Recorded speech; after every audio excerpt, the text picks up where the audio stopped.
Is good, YouTube? It's Mark here from NxtLvLTech, and I got a special guest, my good friend, Digital Slang. How you doing today, Digital? I'm good, man. How are you? What's going on? Always keeping busy.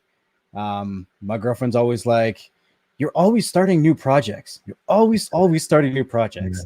Yeah. And today is about another new project that I started. So we'll get into that in a minute, but it's been crazy the amount of stuff that we've been seeing on the market. I kind of wanted to talk a little bit about graphics cards. So the video that I put out earlier this week, I'm not sure if you got a chance to check that one out, but I was doing the unboxing for the 3090 that I have in my computer here. And there's a lot of interesting talks going on in the market right now about the shortage.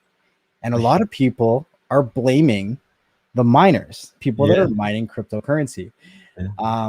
But I think it's so much more than that. All of the big tech YouTubers that I follow, and I'm sure that you've probably seen these videos popping up as well, is that they're talking about it's not just the miners, that there's actually a silicone shortage. And the demand is more than ever before, right? So before I get into crypto mining, I just want to say, don't hate me. I'm not stealing all your graphics cards. It's not about that. And I will talk about some tips that I've used to get some older graphics cards as well.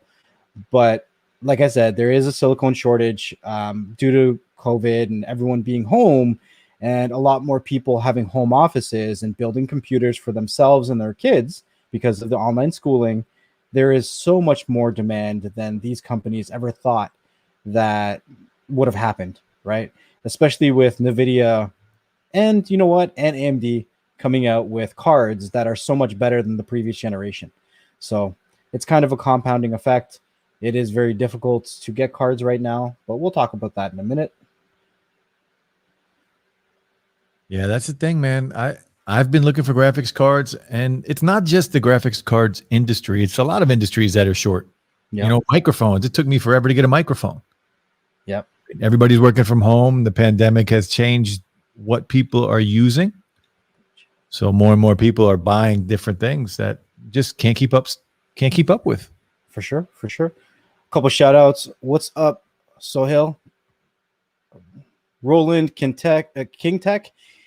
Henry says, "Hi, Mark. Do you trade?" Yeah, I do. I have a trading Telegram group that I share some of the information in. I'll share that link in a little bit. What's up, Canuck Mark? How you doing? Preppy Mama. It was actually my girlfriend, Preppy Mama, that was like, "Hey, you should get Digital Slang on the show and talk about your rig." I'm like, "Okay, all right, fine." Thanks, Preppy Mama. 619 OTA. I had a couple of questions to ask you both, but I won't interrupt you yet. All right, cool. Sam, man, hey, what's up? You know stuff.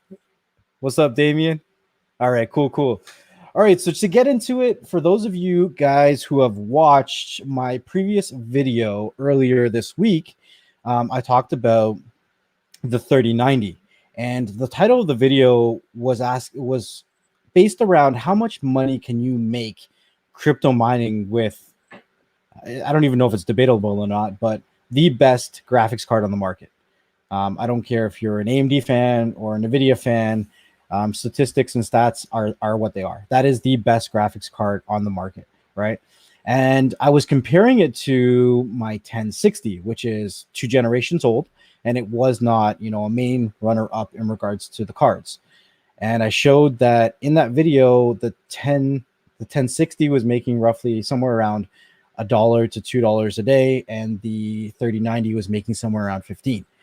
Now, yes, it does make more money mining, but we also have to keep in mind that these parts cost a lot more, right? There are costs that come to mining, and it involves obviously the price of the parts as well as electricity. So one of the reasons that I have Digital Slang on here, besides I love doing shows with him, he's an awesome dude, we have great conversations, is that ever since I got into talking about stocks and talking about cryptocurrencies, he's kind of piqued his interest as well. And then I started getting into learning about cryptocurrency, and he's like, "This sounds kind of cool." Yeah. So it's been nice to kind of just share my experiences with him. And As I learn things, you guys all know I like to share them. So I brought him on here so that he can ask me questions for you guys. Obviously, you guys can ask me in the chat too. I don't know everything. I'm not trying to say that I know everything, but I am going through the experiences now. And what I know for sure, I'll share it with you guys. So I got a lot of questions. Okay. You want to start? I got a lot of questions for you because I, as you just said, am very interested in this. Yeah. And I want to learn how to do it myself. And since you're already, steps and steps ahead, yeah, I'm going to ask you a bunch of questions, and it's going to be, I don't know anything about it. And I'm not a PC guy either. So I'm iMacs. I've been using iMacs for 20 years. So multiple questions. So hopefully you can help me out and teach me what I need to know. Okay. So first thing I'm going to tell you is that I have no information about Apple products or about Macs. So we've kind of discussed that, beforehand. Just so you guys know in the chat, I've never really used Apple products, so I don't have that information. However, I can and I've gone over some of the information with digital behind the scenes. Inside those Apple products have graphics cards. And those graphics cards, if you Google them, there's calculators online, and they'll show you what they can produce. I'm sure there's software out there that you can get that all started. But I wanted to throw this kind of out there. One of the actually, before I do that, let's mention this. So if you had a computer and you wanted to get started, can you start with just your single computer and a single graphics card? For sure. How complicated is it? Just to get this out of the bat, it's not that complicated. It really is as simple as downloading an executable file, right? You have to open a crypto wallet. You have your wallet chain or wallet code. You open up the executable, you enter your crypto wallet, and you link it to a pool. Now, a pool is generally a group that is mining together to work on the blockchain. And I'll bring up one of the pools that I use to show you guys that information. Here it is here. So let me give me 1 second. I'm all over the place today, guys, because I'm actually using one of my monitors to monitor my rig. So I'm not using dual monitors today. Share screen. Application. All right, so I'm not going to get into these yet. Let's duplicate that. So the pool that I'm using right now, there's lots of pools out there, is ethermine.org. Now, there is so many cryptocurrencies on the market. It can be very confusing to start. Where do you want to start? What do you want to mine? For the most part, majority of the miners out there are mining Ethereum. And when you mine Ethereum, what does mining mean? So mining means that you're helping the blockchain solve algorithms to process the transactions on the network. And when you help them to process the transactions on the network, it gives you kind of like they call it a gas fee. And the gas fee is kind of you processing that transaction that's on the network, and you get a fee or a payment for it, right? And that's what's using all of the GPU or the processing power in your graphics cards to do that. Okay, so this is one of the pools that I use. And when you go here, you can literally just click on start mining, and it'll give you the different servers that you would enter into your executables. So you'd pick on where in the world you are. You'd put in your port. It'll show you the different places in the executable to do that. I'm not going to get into the very, very fine details. And if you scroll down a little bit further, it has 3 different miners here, right? And you have ones for Windows AMD, Windows NVIDIA, and these are the different cards that you would be using. For instance, the card that we were talking about before the stream that Digital Slang has in his Mac is an AMD. So these are the AMD executables to mine. Then they have the Windows versions and then Linux. I don't know about Mac, and they're not even listed on this website. So I'm not sure if it's possible, but I'm sure where there's a will, there's a way. I think on Mac, I would just run Boot Camp and just run Windows on my Mac. You probably could, because when you launch these executables, they detect what graphics card you're using. The reason why, now, when I first got started, I got started with LOL miner. And then once I actually built my rig, what I did was I downloaded all of the miners and I actually cycled through to see which one was giving me the best hash rate. Now, the best hash rate, I guess you could say hash rate is the measurement in which your mining is dictated in. The higher the hash rate, the more you mine, right? And that's generally how powerful your actual graphics card is. So the more powerful your graphics card, the higher your hash rate, and then the more you get paid out in whatever currency or whatever crypto that you're mining, right? For instance, the 1060 that I was mining with before I got started with the 3090 was doing a hash rate about 20 to 22, and the 3090 is doing a hash rate of about 120. So you're looking at about 5.5 times the processing power and the payouts, right? So I know that's really, really confusing. I'm not trying to go too in depth, but just to give you guys a general idea, there is websites out there. For instance, this one's called whattomine.com, and it tells you what the top coins are to mine. And Ethereum's generally the top one, but there are a bunch of other coins out there. One of the main popular ones was Raven coin that I know about. I haven't really looked into any of the other ones. I know for myself, I'm super, I know I said in my video, bullish on Ethereum because I like it. I like the idea behind Ethereum. A lot of other coins are built around Ethereum, and a lot of people get started by mining Ethereum. So that's probably a lot of information, and I was probably talking a lot more than I should have. But in case I forgot something, what's your next question that you got for me? Well, first off, I saw you before you went to the site, you were on a site called NiceHash. Yes. What is NiceHash? Because I saw a video that Linus made about NiceHash as well. Yep. A lot of people saw that video. Yeah. And okay, so let's go back to NiceHash. That's a good question. Now, I don't want to get into the whole conspiracies and all this kind of stuff, but NiceHash is another pool. The other one that I went to was ethermine.com, I think. Let me see, ethermine.org. So you don't use NiceHash? I don't use NiceHash. However, NiceHash has some good tools on their website to calculate, like check your profits. You can enter your hardware in here and you can calculate some of the stuff, and it'll tell you, depending on your cards, what your profitability is, what you can expect, roughly your energy to cost you when you're mining because you're running more electricity, that kind of stuff, right? I'm not going to tell you not to use NiceHash, but there were situations in the past where they've lost information and got hacked. They've come back from that. And from what I'm hearing, it's good. So all I'm going to say is I'm going to show you different things throughout this live stream.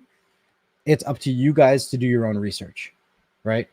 Some of the YouTubers that I follow when I first got started was using the Ethermine pool, and I followed along what he did, and I'm just getting started. I'm a beginner, and I'm sure that as I go through this process, I'm going to try different pools, right? So I haven't tried NiceHash myself. I'm not saying that it's a bad pool, but it is what it is. So can you stake your ETH in a pool? Are you earning rewards on that? I don't know. So right now I'm just using a MetaMask wallet, and it just deposits the Ethereum into my MetaMask wallet. So I'll show you here. Do I want to log into my account here? Nah, don't do that. Okay, so anyways, once you log into your account, you just enter your mining address here. So you don't actually have to enter like a login or whatever, because when you enter your code, like these server addresses into the batch file when you're mining, it's also going to ask you for your wallet address, right? Then you would take the same wallet address and you'd put it in here. It's going to be slightly different depending on what pool you're mining with. I'm mining with ethermine.org, so I'd enter it right in here. And then it's going to pull up all your stats. And then you have the option in the settings to tell it to deposit the Ethereum in different kinds of increments. You can deposit it when it hits 0.1, when it hits 0.5, when it hits 1, whatever you want. And if it's lower than that, then it deposits generally on a weekly basis. So I'm depositing into MetaMask. I don't think MetaMask has an option for staking it, but if I'm just entering the wallet address, I'm sure that you could enter it into a place that does stake it. But I don't know enough information to answer that question. Okay, because I have ADA, a bunch of Cardano, and you can actually, I have a Daedalus wallet. Okay. And on Daedalus, you can actually earn income, passive income with your Cardano. You can stake that into pools, and it gives you, depending on what pool you're in, you can earn rewards every month. So right now I'm earning about 5 ADA every month just by putting it in a pool, which is pretty good. I don't know if Ethereum was the same way, but it's probably not. I'm not sure.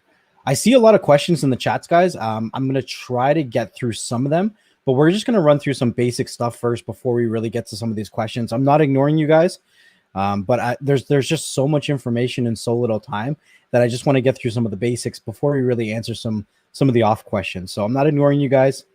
I see some of those questions, like Cyclone just asked, where's the best place to get a crypto wallet? I personally don't have the answer for that. If you're mining, I've only used MetaMask. If you're using something else, then there are places like Digital Slang's talking about where you can actually stake it, or places that are paying rewards. However, now this is the interesting thing, and we all saw it coming that we're kind of involved with crypto.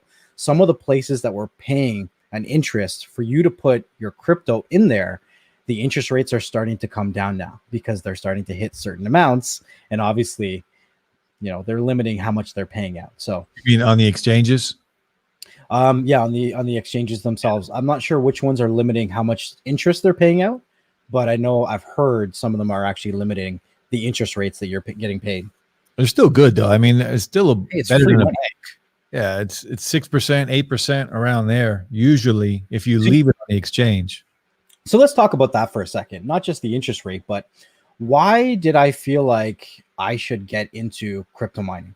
I've always, well, not always, but I would say since October, I've been super interested in learning about crypto, but learning about crypto coins, crypto stocks, crypto companies, and just the whole idea behind it. Crypto right now is the highest it's ever been. And a lot of people will say, well, you're too late to get into crypto. It's too expensive. But the way that I look at it is that,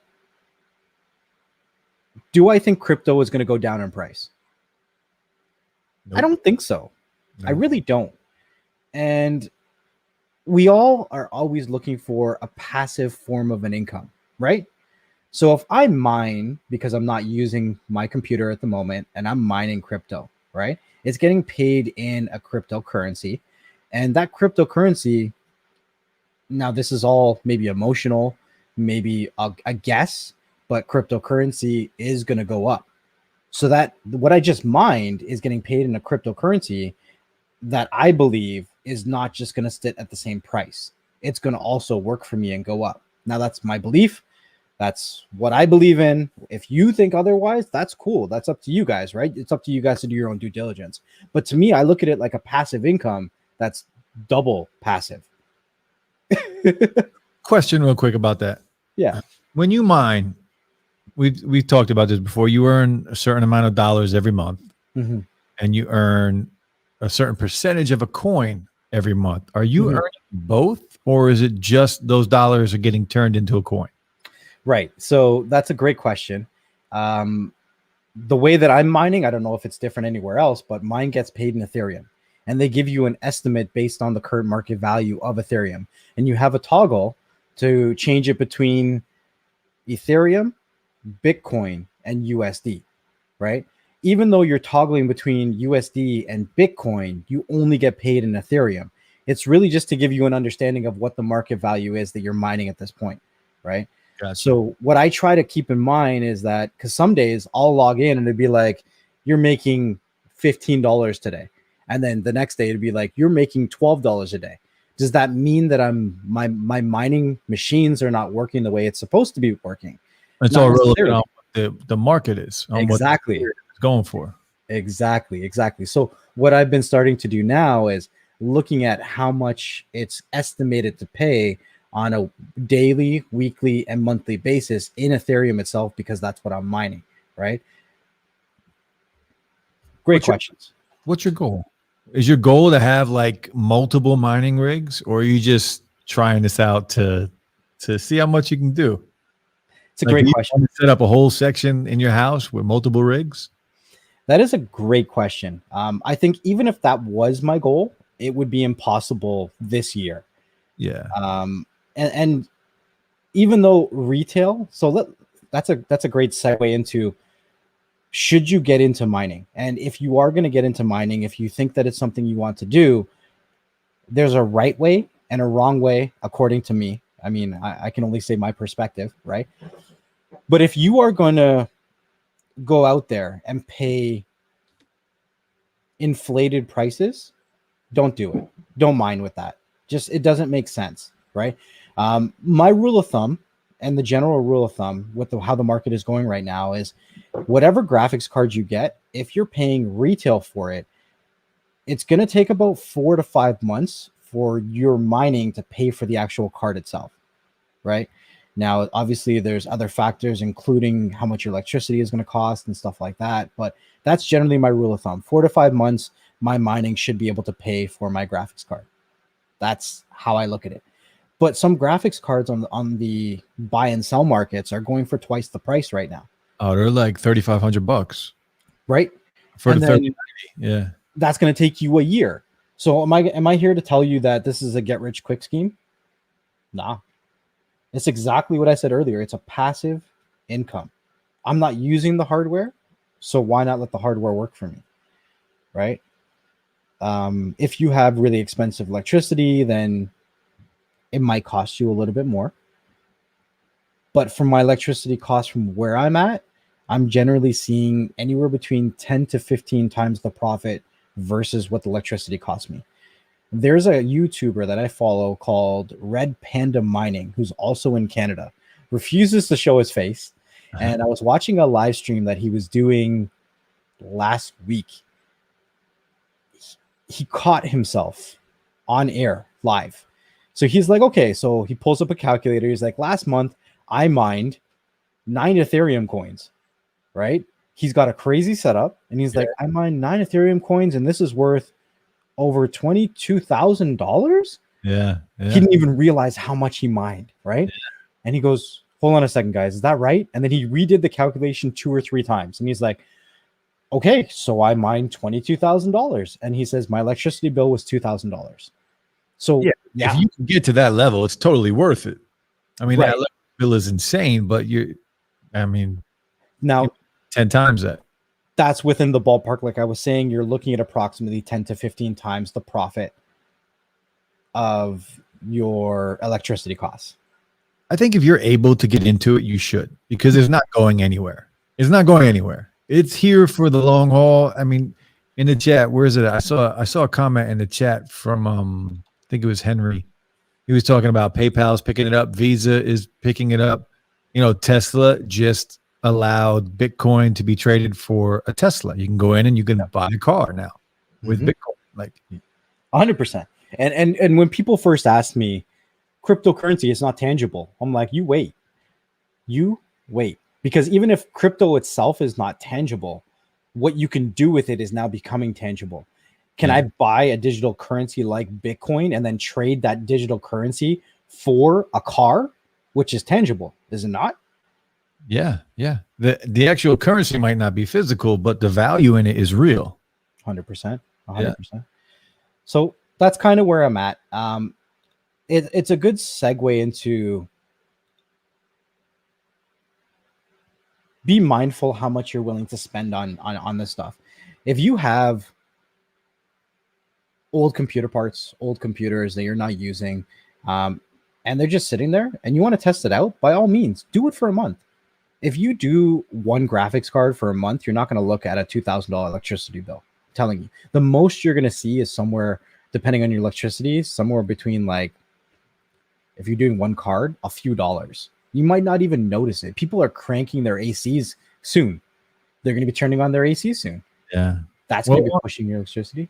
Speaking about graphics cards, what is the least or the worst graphics card you can use to mine? Because 3090, right, is good. Is great if you can get one. 3080 is still good, right? Yep. 3070. 3070 is a great card. So I'm going to start from the opposite end of the spectrum, because those cards, if you're finding them, most likely are not going to be retail prices. So the minimum card that I would say to start with, the minimum requirements is going to be 4 gigs of VRAM, which is your virtual RAM for your graphics card. So your computers generally have a CPU or a processor, and the motherboard has slots for RAM. Now, your graphics cards that you install or you purchase actually has its own RAM inside of the actual graphics card itself. And the cards that you want to mine with need to have a minimum of 4 gigs. It doesn't matter if it's DDR5, DDR6, it doesn't matter, but you need a minimum of 4 gigs of RAM. Now, there's different things that RAM can affect your hash rates, which is, like I said earlier, is the amount that you're mining. And there's programs called like MSI Afterburner, which is a overclocking software that you can use to tweak both the power levels and the memory frequency of your RAM to get better power efficiencies, as well as more hash rates that you're mining with for each card. So it is a process. Like, for instance, last night when I was building this rig, I'm going to show you guys pictures in a minute, but building it is one thing, and then tuning it is another, because it's like a fine car. You want to make sure it's running at its optimal performance. And you have different graphics cards in that rig, right? They're not all the same card. So I started with this rig. I put 4 cards in it, and 3 of the cards are exactly the same. The 4th card is an AMD. And I think because my power supply, I need a second power supply, I was starting to get some funky numbers. So I ended up taking the AMD out and putting it into my media center PC, and I left that mining as well. So right now in my rig, I have 3 of the same cards. Okay. But you can mine with different cards. Man, it's so much to learn. You can mine with different cards. And like I was showing earlier on ethermine.org, when it was showing you the programs to download, I advise everyone to download each one of them and see which one gives you the best hash rate, because programs are written different ways. Your setups are going to be different, and some programs are going to work better with different setups and give you a better hash rate. And at the end of the day, the higher the hash rate, the more return you see on your mining. You know, all this talk of mining, I'm going to try it this weekend. I'm going to download Windows on my Mac. I'm going to try it. Why not? So I promised you guys that I was going to show you guys what the rig is that I was working on this weekend. Now, rigs don't have to be overly complicated. My rig is literally built with wood and cardboard. Let's see this bad boy. All right.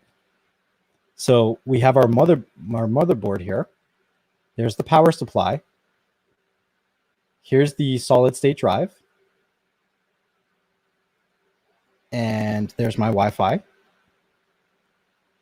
And that's how basic it really is. So some people are going to... Am I freezing? Yeah, a little bit. Okay, give me 1 second.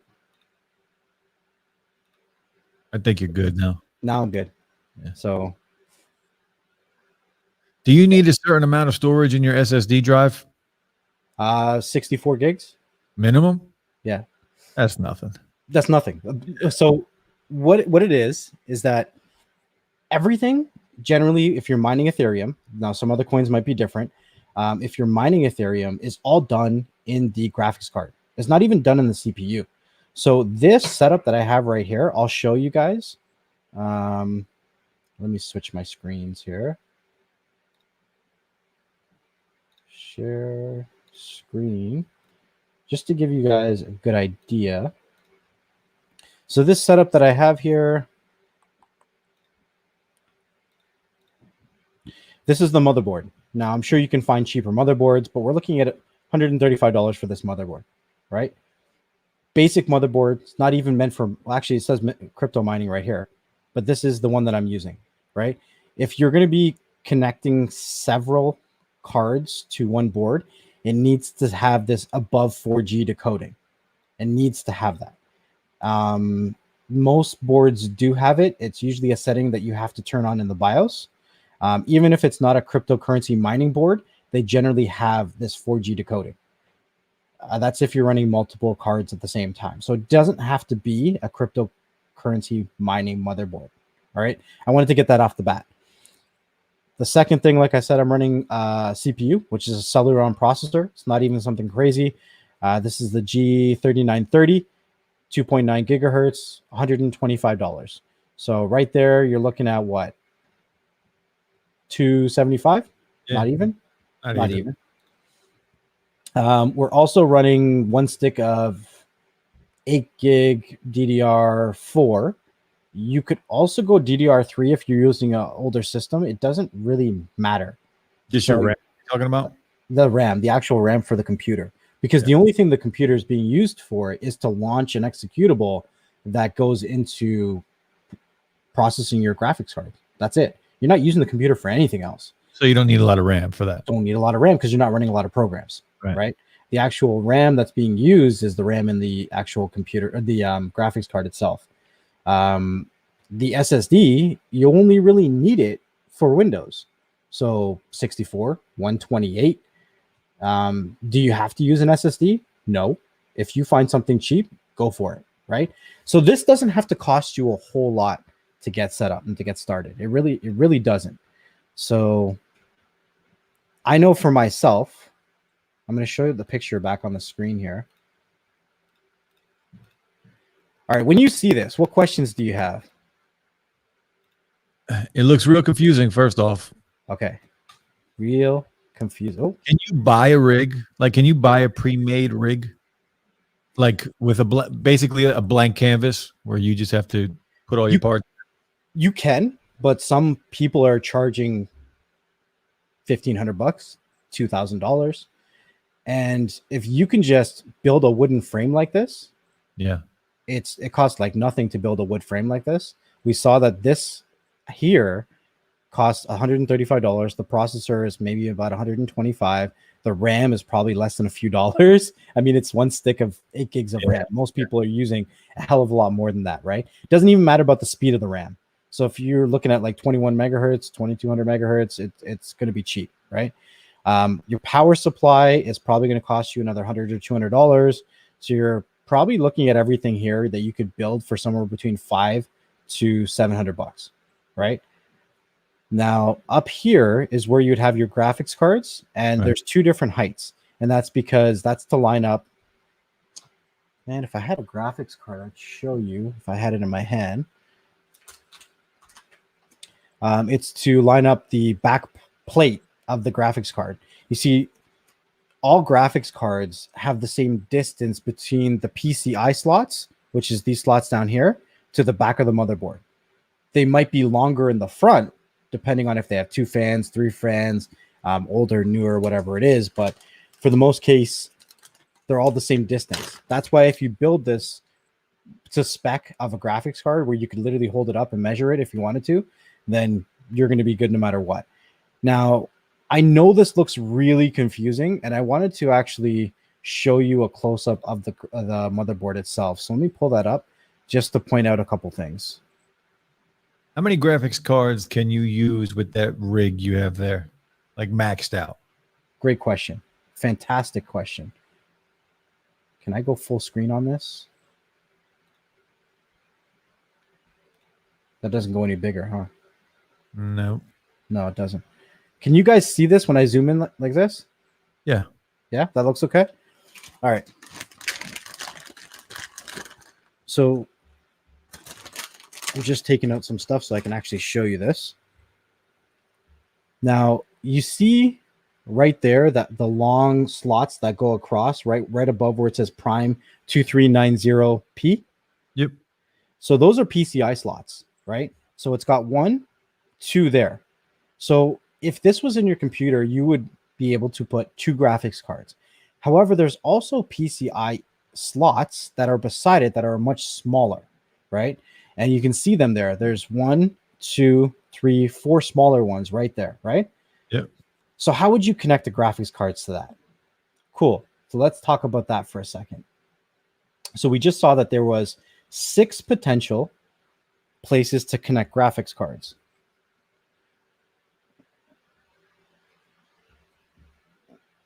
Let me just throw this up on the screen.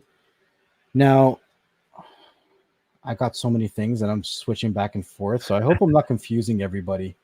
I really hope I'm not confusing everybody. Now, so we're going to go over to the next picture. This is me just showing how to put your graphics cards so that you can see that it actually just sits right on top. Okay. But obviously, we need to connect something. I think I'm freezing a little bit. I have too many things going on my computer. So what I'm showing there is this little piece right here that clips into the smaller portions of the PCI slots. Right? Okay. And that's an adapter. What's it's actually doing is converting it to a USB port. Now, that USB port is actually going to be going over to what's called a PCIe riser. And that's where you're going to start to line up your cards like that. So let me take that off the screen. This is what's called a PCIe riser. And you're going to see on this end here, that's where you have the USB port. So you're able to go from the PCIe on the motherboard, convert it to USB, and then run the cable from there to an actual riser where you can put anywhere and then just slot your motherboard, your graphics cards in like that. Side by side. It's so interesting. So interesting, right? I didn't understand it until I started doing my research. It's pretty interesting stuff. So we just saw that motherboard. You asked me, how many graphics cards can I install on that motherboard? And I showed you 6, but that's a lie. I can actually do 7. Now, this is something that blew my mind when I learned this one. So I'm going to go back. I'm going to go back to, where is it here? I want to make sure that I can get a good picture to show you guys. Just give me 1 second. Okay, so it's, okay, cool. So let's share this screen. All right, so right here, I don't know if you can see this that well, but right at the top of that first PCI slot, you see the little slot that's facing the other direction? Yeah, I can see it. So that is for what's called an M.2, right? Another hard drive. Now, you can actually convert that to a PCIe slot. That blew my mind when I figured that out. So we're going to jump back over because I'm showing you guys so many different things. I keep changing my screen, but share my screen again. Application here.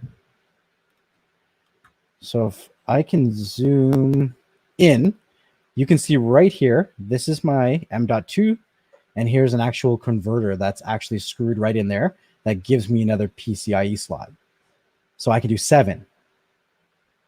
So your plan with that rig is to do 7? You're going to do 7 on there? I might as well. Yeah. But the problem is I don't have the money to do 7 3060s, 3070s, 3090s. Maybe my plan is to get 7 1060s, 6 gig cards, and then sell the rig when it's all set up and running. So I got a question. Mm-hmm. If I had, say, 6 3090s or whatever it is, 3080s or whatever it is, does each extra card double the amount I can mine? Potentially, yes. Yeah. So the hash rate of a 3090 is 120 by itself. And if you put 6 of them together, you're looking at, 6, 7, like almost 700 hash rate, all on the same rig. You could probably do pretty well if you had, not that you're going to get 6 3090s, but you could probably do really well. Now, some of the people that I've been talking to in the market are just building these rigs and selling them, because the difference between, if we're talking hardware versus mining right now, is that hardware is inflated. Right? Yeah, cryptocurrency is inflated too, But the difference between selling the hardware, if you sell a rig that's fully set up, is that the parts, not just the graphics cards, is inflated in price, but I'm talking about the power supplies. Even the risers are getting hard to find sometimes too. The PCIe risers. Cryptocurrency is it's a longer process. Yes, you're going to make money by mining, but that's a long process. When you can build a rig like this, you could sell it for 25, 50% profit, and that's today. So I'm not telling you which way to go. Do you know who Lou Later is? Of course I do. He's another Canadian. Lives about an hour away. Did you see his rig that he had on his show? He has a mining rig? He was I don't know if he was reviewing it or he was just talking about it. It was on his podcast, not his main channel, Unbox Therapy. Lou Later. Yeah, he's on Lou Later. Yeah. But it was a mining rig, and it had, I think, it was at least 7, 8, 9. I think it was 10 3090s it had in it. Mm-hmm. Water cooling. It had water cooling in it, and it looked insane. Yeah. That's what I want. I want like 5 of them. Of course you do. Of course, right? My goal right now is if I can find, this is a good segue, if I can find cards at a reasonable value, older cards, then I'm going to just attach them to this and see what it does. The 1060s have been pretty good for me. They're getting about 20 mega hash a second, and it's not doing anywhere close to my 3090. But let's put this into perspective, okay? If I can get 6 1060s, 6 gigs running, that'll give me 120 mega hash a second, right? My one 3090 gives me 120 mega hash a second. So potentially I could build the same kind of power horse in regards to mining as my 3090 by using older cards. What's the cost of the 1060s? The cost of the 1060s, you're going to pay around, let's say 400 for them, right? So 4 times 4 is, well, 6. We're doing 6. So it's 2400, yeah. Right? Now, what's the cost of a 3090 right now? Retail or on the market? Let's do both. Retail is probably 1700. Right. You can't get it for under 3500 right now. Right. So the sweet spot is building an older rig. Yeah. It's kind of a sweet spot. It doesn't hurt your pocket as much because you can dictate how scalable you want it. With the 3090, it's balls to the wall or nothing, right? When you're building a rig with older cards, you can determine if you want to do 1 card, if you want to do 2 cards. And then later on down the road, do you want to sell your whole rig and trade it for a 3090? Right? Yeah. So, and you're learning this whole process as you go through it. It's kind of a hobby for me. Am I planning on, getting rich off of it? No, but I'm learning a lot by doing it for sure. It definitely it's going to start as a hobby, and it might. Who knows what it could turn into, man? For sure. Okay, so I have a couple more pictures that I'll show you.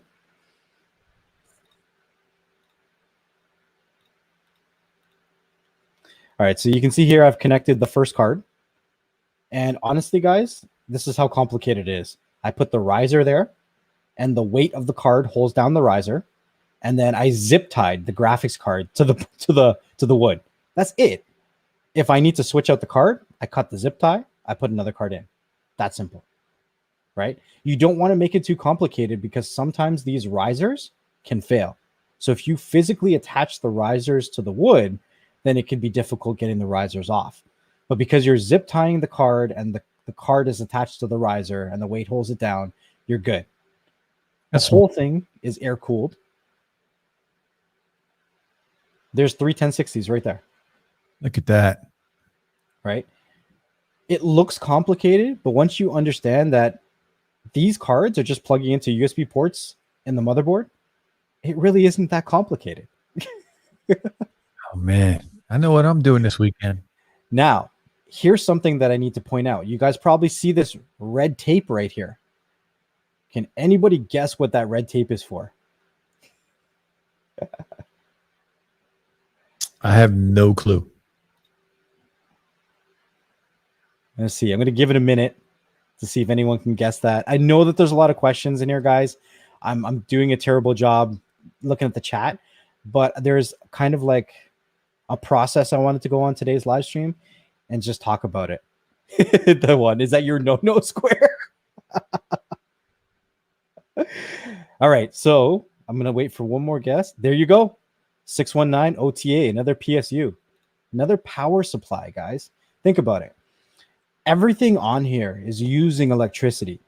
Every card you add is using electricity, right? So this is an 850 watt power supply. If you are going to be using multiple cards, I highly suggest that you not only get a high wattage power supply, but you get more than one, right? Each one of these cards is going to use a couple hundred, watts, and then the board is going to use some power as well too. Now, I'm sure you guys were wondering what this green thing is right here. This is actually a PSU splitter. Wow, splitter. So you can install a second PSU right here. You plug it into this adapter, and it balances both PSUs together. And that's how you're able to connect and power multiple GPUs at the same time. So you always want to be careful. You don't want to be pulling too much power than your actual power supply can handle. And that's why I've future-proofed it by allowing myself to have a spot there for a second power supply. Man, I need to take notes. Hey, this is a video. It's not just live. You can come back and watch it, but there's lots of great videos on YouTube. I'm just sharing my experiences with you guys. This is a super simple build. It looks complicated, but I mean, it's like a MacGyver build. It's held together by a cardboard and a couple pieces of wood. It even has dual-sided red tape showing you where your next part should go when you get more graphics cards. And you just, once you start to clip things together, it's as simple as that. Obviously, you have to go through your software and do a couple of changes to, like I said, the above 4G. There's a couple other things to change in regards to your software. There's also some tuning that you would get into if you want to get better hash rates from your cards. If you're using older cards, they could have some buildup. They could have ran through some of their thermal paste. Some of the really crazy people out there actually take apart the cards and reapply thermal paste and clean out the fans and do all kinds of that crazy stuff. I'm not there yet. Yeah, I don't even know if I'll ever be there. So it is what it is. But the software that you use to overclock it will show you your temperatures. It'll show you all of your information. And even though these cards are all the same, I'm running slightly different overclocks for each one because they're all used, and the people before me use them all a little bit differently. So they're all not getting the exact same hash rates, but they work together to give me a decent amount. Right now, these three are giving me about 64 mega hashes a second, and the 3090 that's in my computer can do about 120. So, yeah. So interesting. I got a question about you're mining Ethereum, right? I am mining Ethereum. Why is the gas fee so high? Why is the gas fee so high?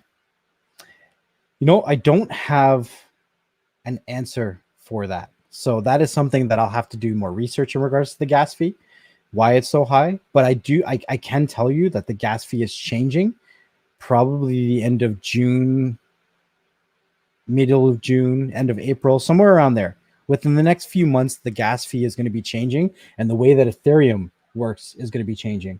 So people are going to have to do their own research. I'm not going to get into all of that and all of the political and emotional responses that people have in regards to how cryptocurrency changes and what that means for people that buy, people that sell, or people that mine it, because it does affect everybody when cryptocurrency changes the way that it processes things.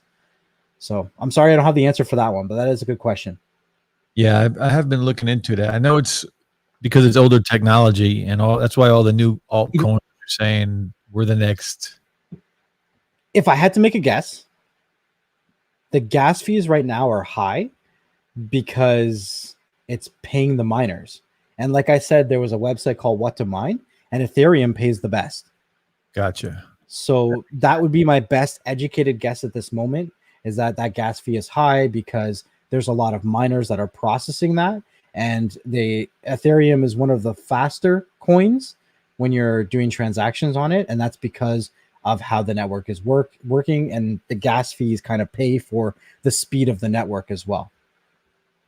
That makes sense. Right. Good. I'm glad I came up with an answer on that one. That makes sense. Efficient. Yeah, man, that was a lot of information.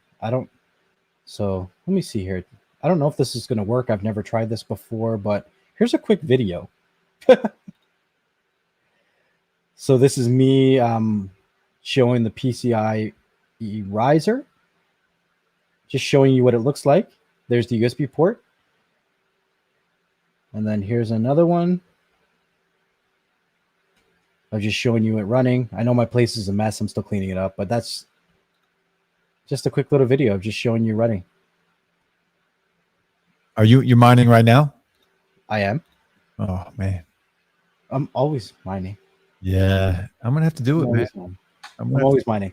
So I did say that I was going to give you guys some tips about possibly getting some cheaper cards. Right now, there's bots, there's enthusiasts, there's miners, there's scalpers, and everybody is fighting for parts right now.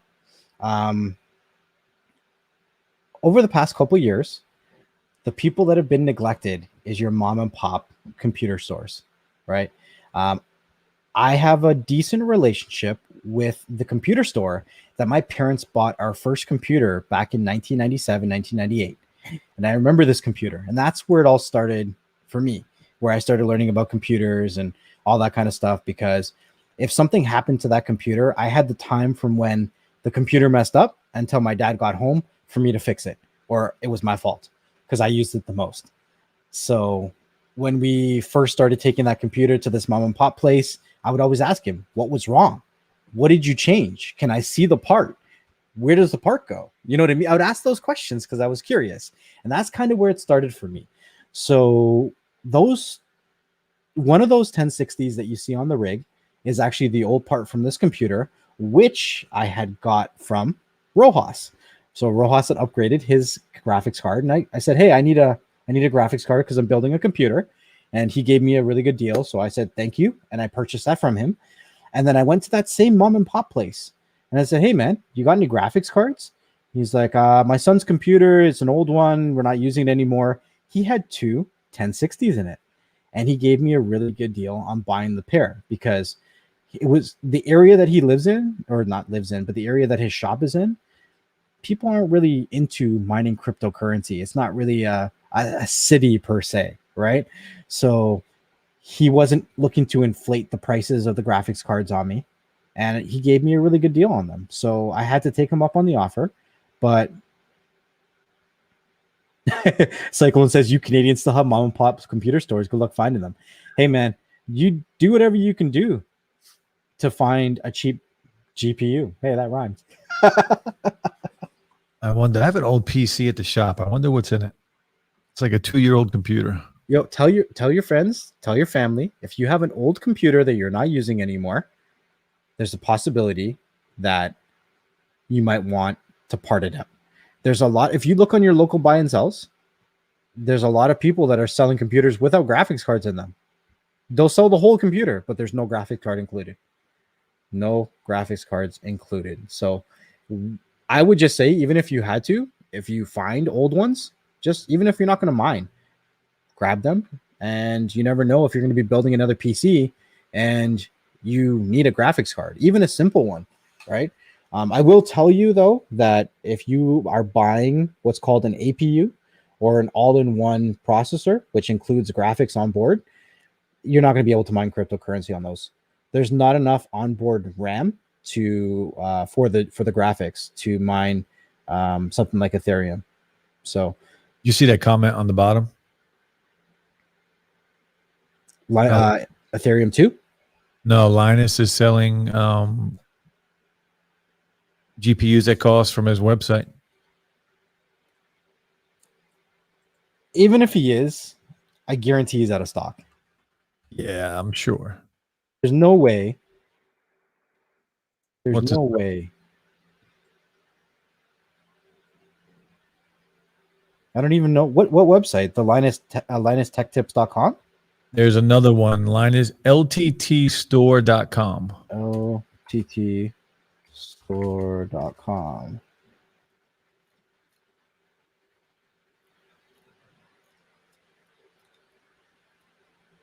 I think this one's just clothing.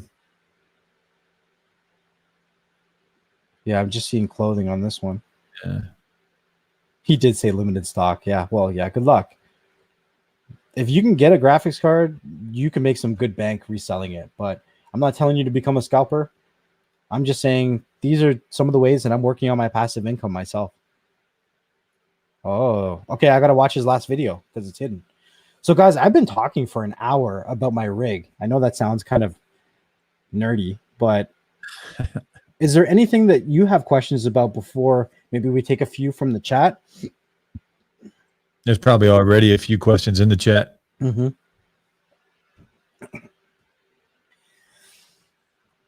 Okay, I've missed a bunch of stuff, so let me just see here.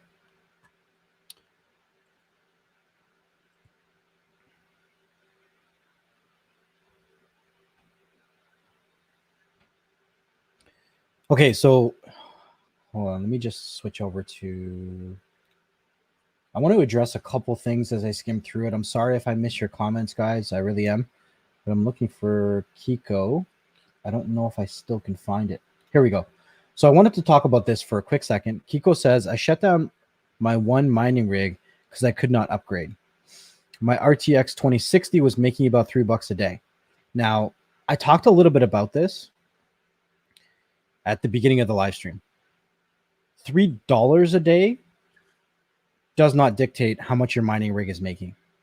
You have to look at what you're being paid in.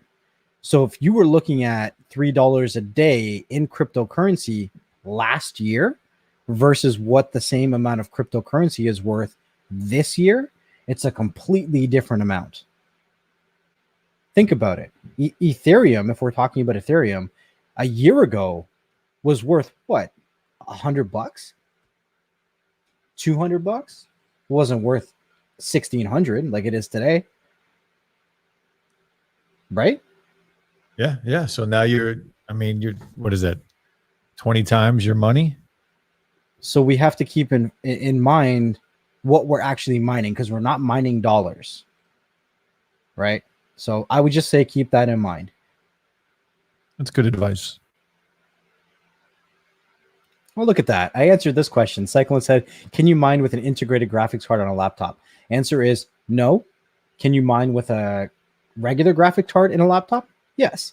So my laptop has a 1660 Ti in it, and it does mine. It gets about 23 to 25 mega hash a second. But I do not advise mining with a laptop because it does overheat a lot.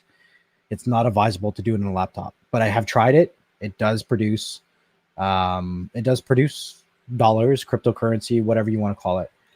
Preppy Mama says, I love the conversation between you two. I love that digital shares your excitement and enthusiasm about stocks and crypto. Even though I don't know anything, we're all learning. Yeah, just learning.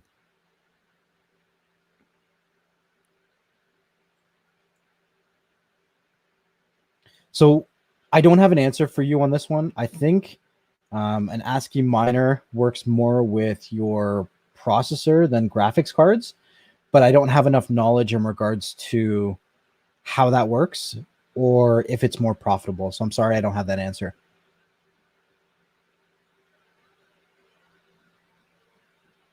No, I haven't seen K's coin yet.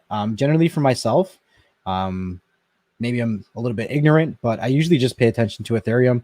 I'm very basic. I know there's Cardano. I know there's Raven coin. I know that there's another one called Blaze or something. There's a bunch of other coins.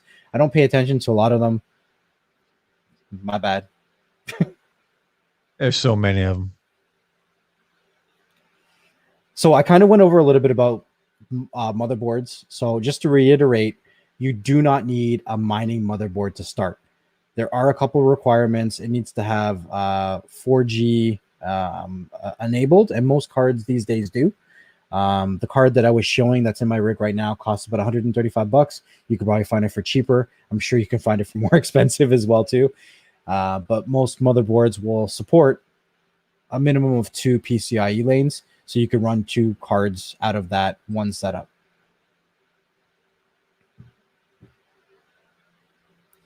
And for sure, just to reiterate, PayPal, Visa, MasterCard, Tesla, Square are all companies that are dealing in cryptocurrency. There's some very interesting things that are happening called NFTs, which are non-fungible tokens. And that is basically the digital answer to memorabilia.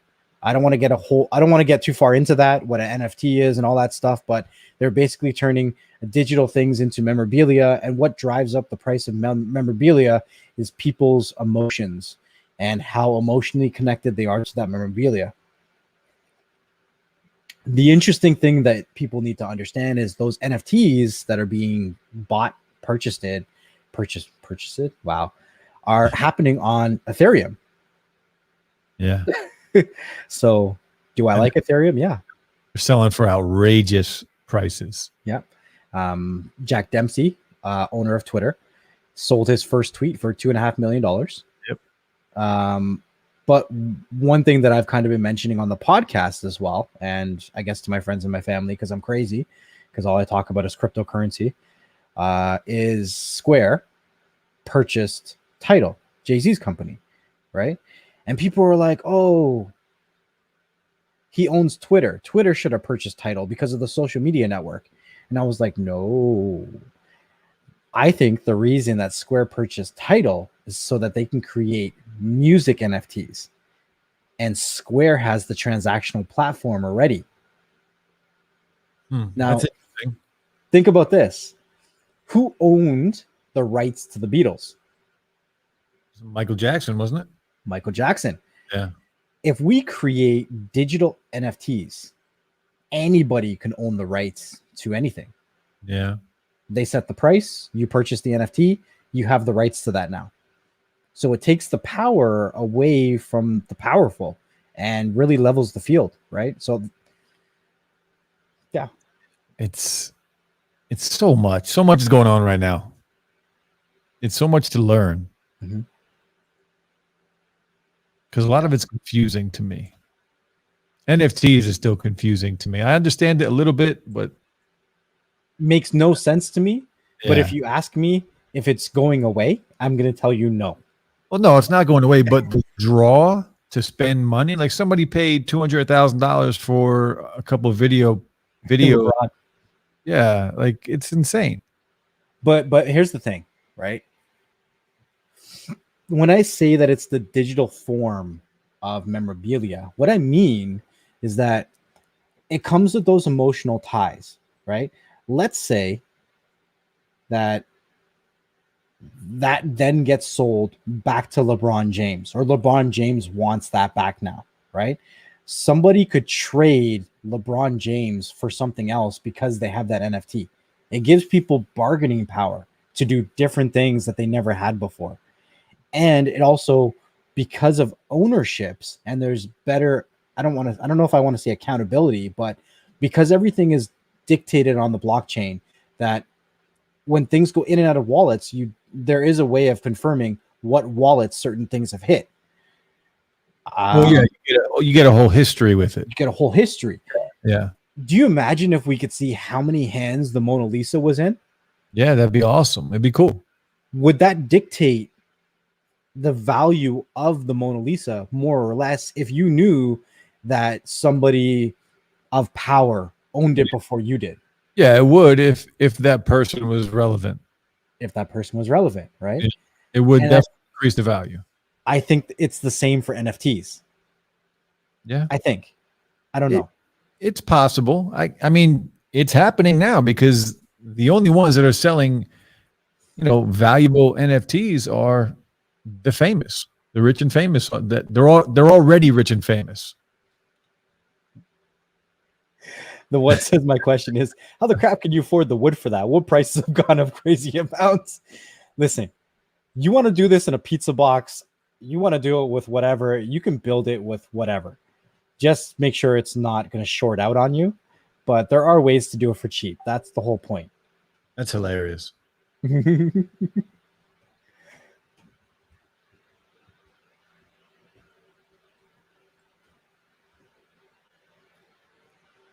I've never heard of IC markets. No, I haven't heard of that, so I'm not sure.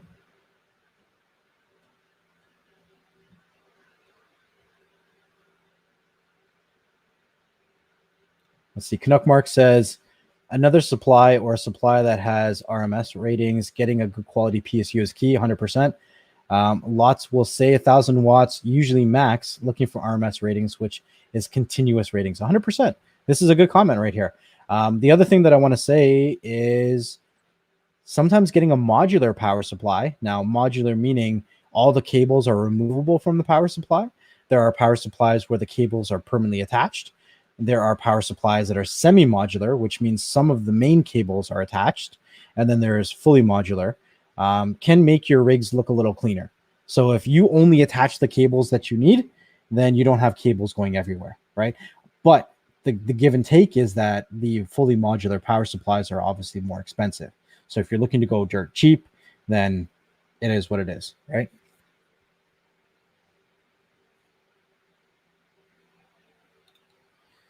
A year of constant use, you will need thermal paste. If you see graphics cards start to run warmer, it's time to clean an alcohol and put new paste. 100%. And I have, look, I can't show you guys this because it's on my other computer, but I'm just going to look at my temperatures. I have 2 cards. I have 3 cards, the 1060s that are in there right now. One of them runs a clean 15 to 20 Celsius lower than the other 2, which means that probably the thermal paste is bad on those ones. So I've had to clock the memory down and to turn up the fan to keep it cooler, meaning that it's not mining at the same rate as that one card is. So 100%, I agree with you on that, but it's up to you with how you want to do that. If you want to be that tech savvy, there's lots of YouTube videos out there showing you how to take apart a card, how to apply thermal paste, and how to clean it all up.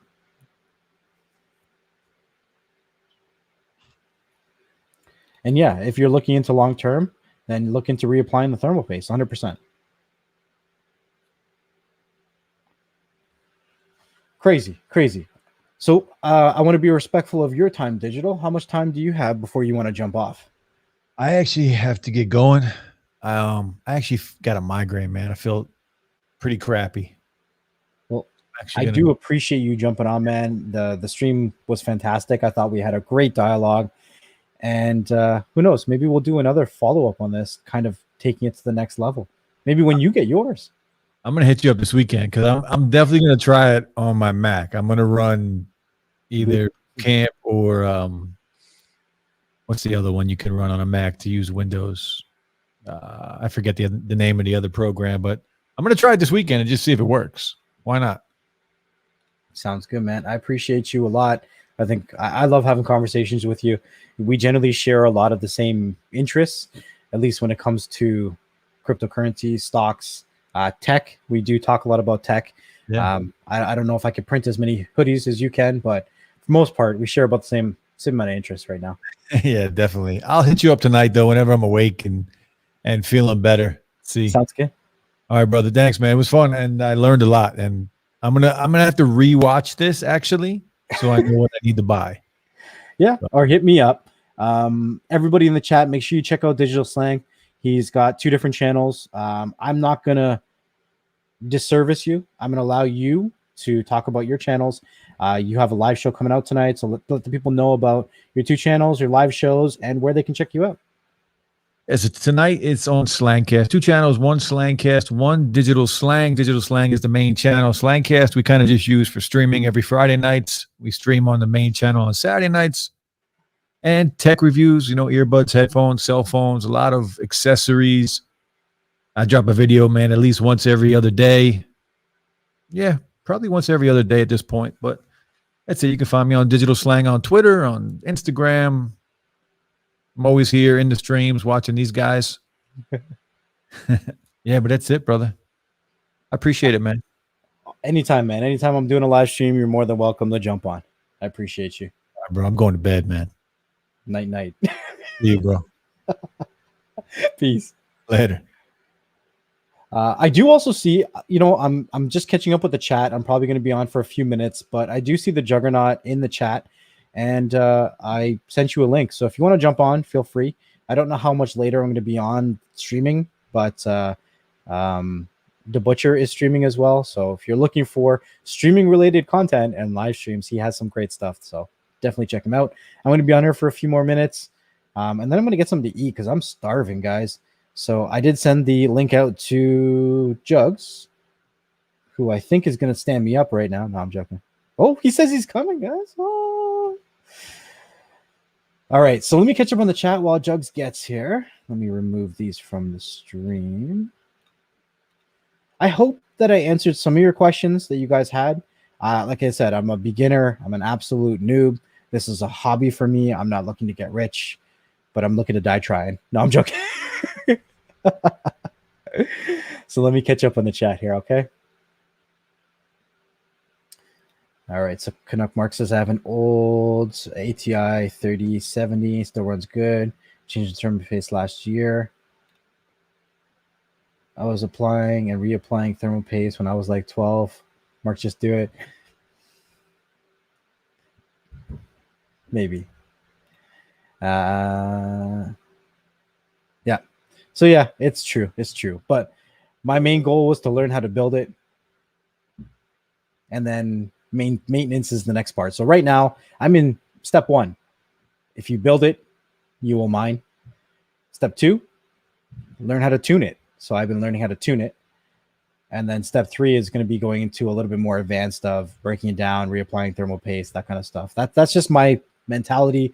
I'm sure if you guys were doing it, you'd have a different way of doing it. Maybe you'd be like, well, if I'm building it, I might as well take it all apart and reapply the thermal paste. Cool.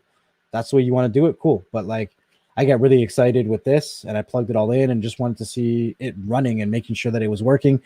Generally, it's not difficult to take apart. I really just pull the graphics card out and then I can work on it. So I'm cool with that.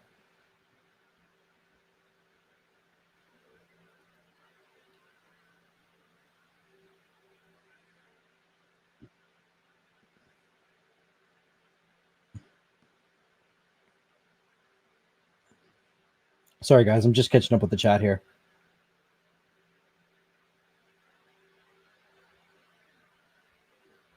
Yeah, so there's no doubt that it does require electricity. It will make your electricity bill go up. You know what? I didn't show this, but maybe I should. I should show this. So we're going to do comparison. Let me just share my screen. All right, so let me take this off here. So I hope you guys can see this. But this is on nicehash.com. It's their profitability calculator. So it's in your US currency. I don't know what the average cost of electricity in kilowatt hours is in the States. By default, it's set to 0.1. Some places might be somewhere around 5, or maybe it's 0.2. Whatever it is, I'm just going to leave it as the default. Or if you guys want to put, if you guys know what your kilowatt hour is that you get charged, if you want to put it in the chat, I'll put up a couple of examples in this calculator. It's up to you guys. Wing sounds good, dude. Okay. Anyways, let's give this 1 second. Boom. What's up, Jug? You're muted. That's a confused face.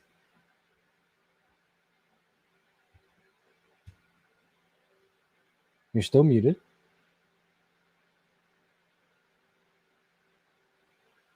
Okay. All right. So while Jugs is figuring out his microphone, I'm just going to share my screen again.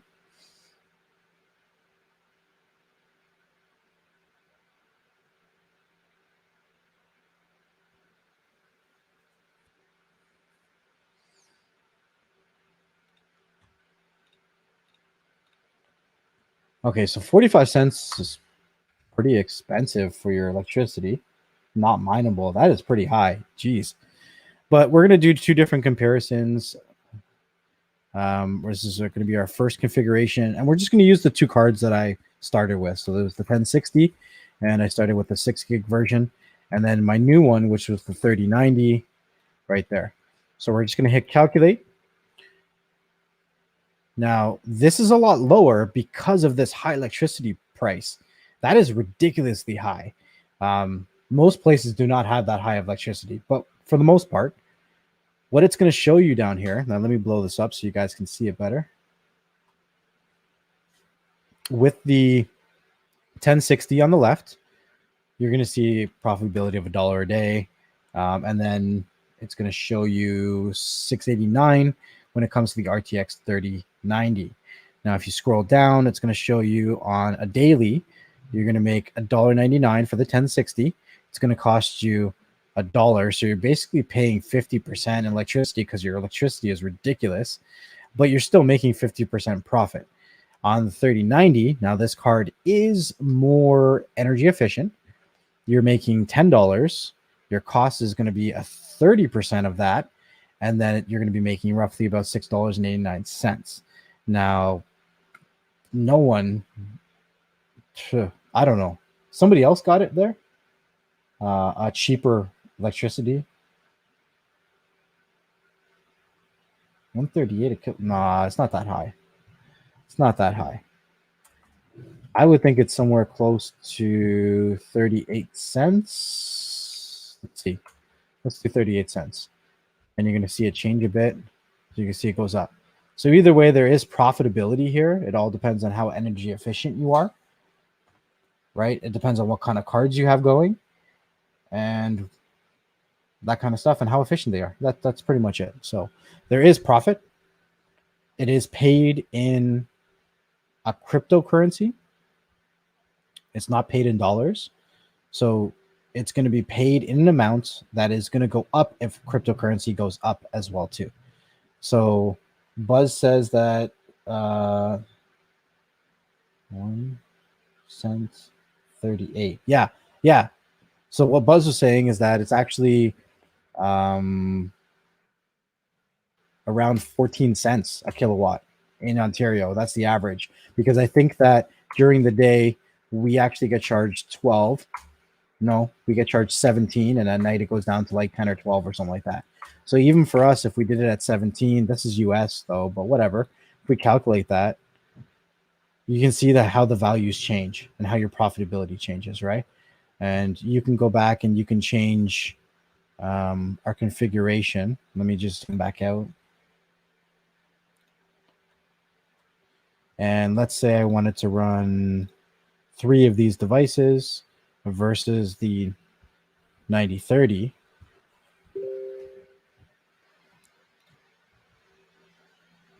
Yeah, so give me 1 second here. Yeah, I was looking at this too, so give me 1 second here, guys.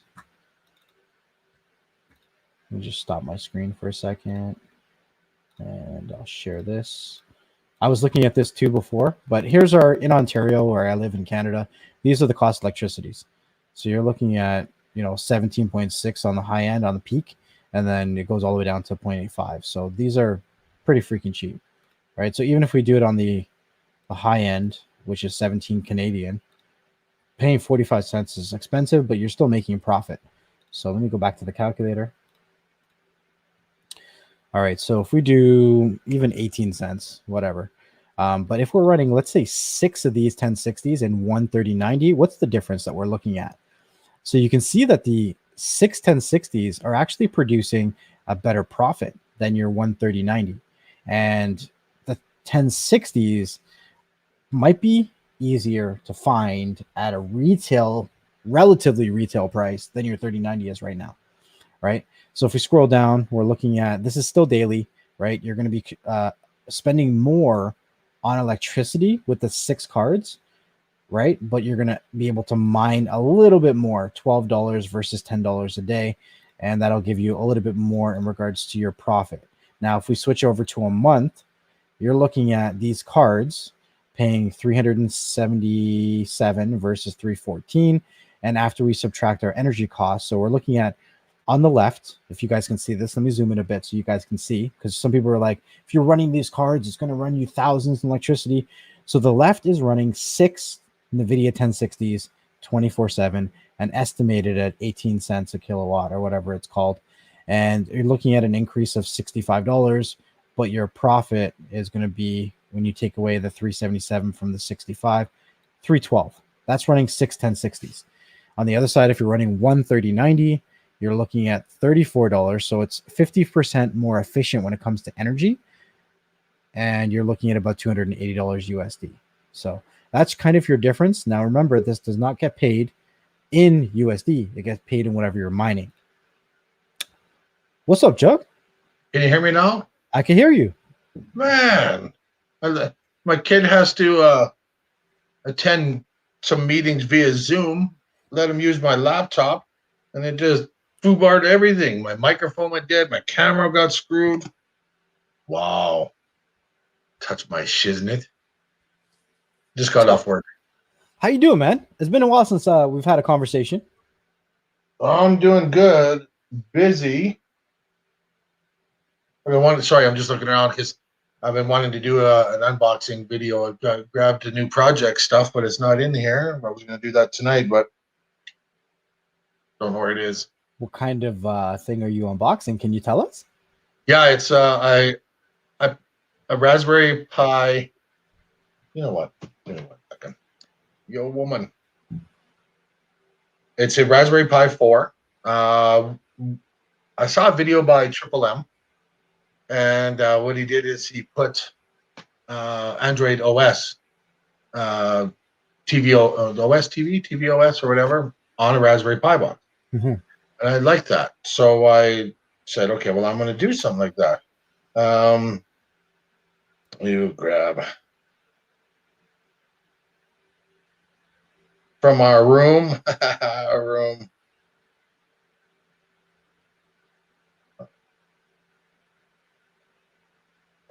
and sorry, I'm a man. I can't do 3 things at once. And then, so I wanted to do a project. I wanted to, do something that would be comparative, at least half the cost or a good reduction in cost and comparative to the Shield, something like that. But something that is not one of the, not like a Minix box or or a Buzz TV, which I think in a lot of senses, like the Buzz TV, obviously, I'm very proud of those boxes. I'm impressed by them, but I wanted something different, like, out of the norm of what people might be looking at. So I grabbed a few things and I want to put it together. And actually, hopefully, if my wife can bring me this, it's what do you call it? Has a case and everything that makes it look like an Android box, things like that. So, of course, there's a lot of interesting things that you can do with the Raspberry Pi stuff for sure. I'll show you a website in a minute because I think that you might have some fun geeking out on that website. But you can basically build your own box with it. You can do a whole bunch of different things, and you can part it out. You can build your own specs from the ground up. So you might have. Yeah, I'd like to take a look at stuff like that because originally, I used that type of Raspberry Pi for like retro gaming and stuff like that. Like I have I have at least 20,000 ROMs and everything like that. Like I went with Retro Arc, Retro X, some other Happy Chicken, Happy Gilmore or something. I don't know what it is, and all that stuff. But I'm gonna go do a whole thing. But this is like the box. It's called an Argon 1. Mm-hmm.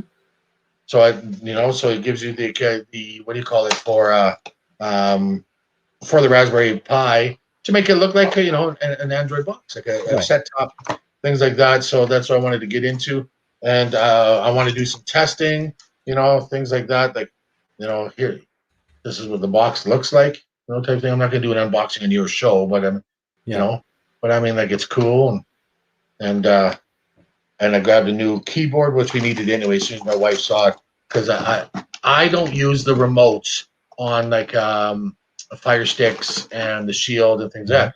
I use the mini keyboards with backlit keyboards and stuff like that. Right. Yeah. So like I got a new one with the trackpad and it's Bluetooth and everything. My wife's like, "Oh, we're gonna use that for the Shield, eh?" Because my idea, what I want to do is put this together, run some tests on it, because what I don't know, and I didn't see if earphones did any tests on it. He just put that information up, and I'm going to run with it to see if this, like when you're doing it with this OS version on there, if it is actually got wood vine. Oh, Like yeah. Yeah.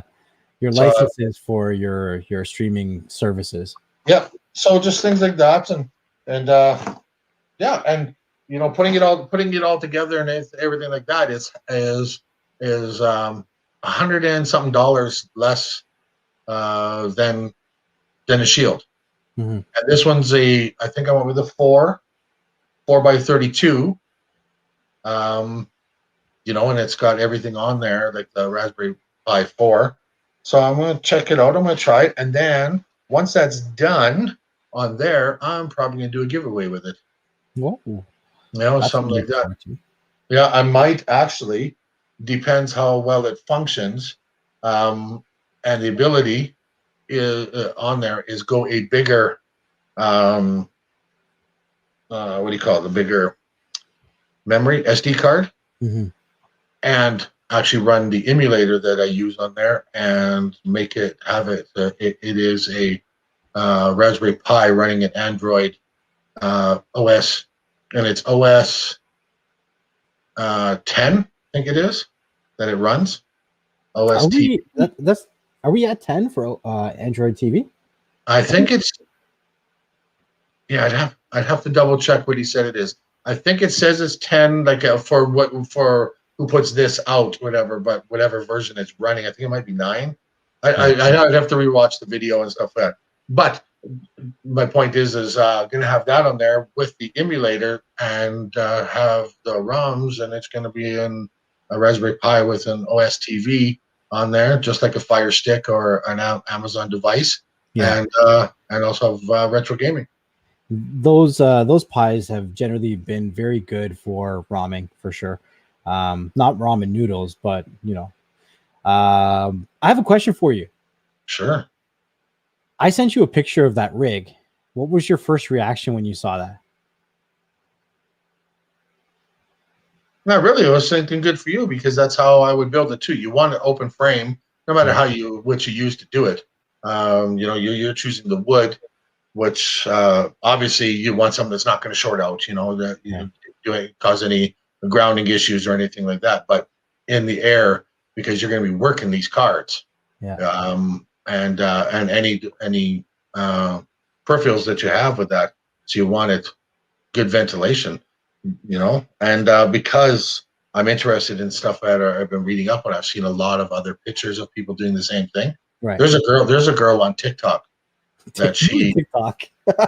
she's on TikTok, and she has she inspired a bunch of other people. She has multiple rigs, like multiple rigs.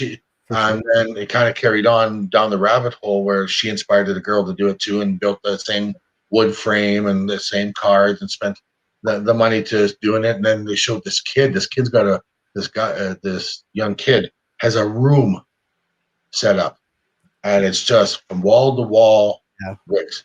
There's so many different ways that you can do the frames. There's different frames that you can buy. I've seen stackable ones where you can stack them up. I've seen people that have taken shoe racks and built them out of shoe racks. There's so many different ways you can do it for sure.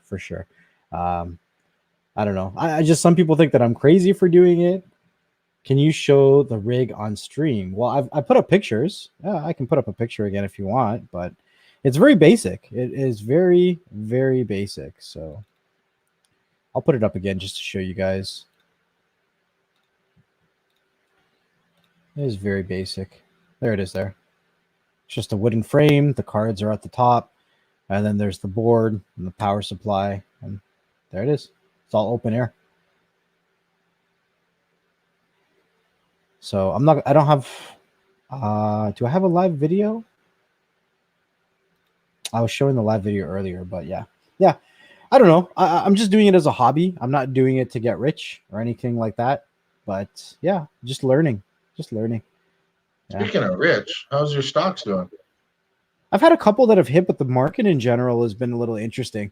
I think there's just too much politics going on in the States. So I'm just waiting for some of my older ones to hit, because I've had 3 sell this week, but they were kind of my smaller plays that I grabbed back in the beginning of January. So if people are just getting into the stock market now, the only thing that I would tell them is be patient. If you're getting in today, there's a lot of stocks that are for sale that are dirt cheap that I would say hold for a few months. If you got in maybe a month or 2 ago and your stocks have gone down, the stocks, you only lose money on stocks if you sell them. So just be patient. Not every stock you sell in a day.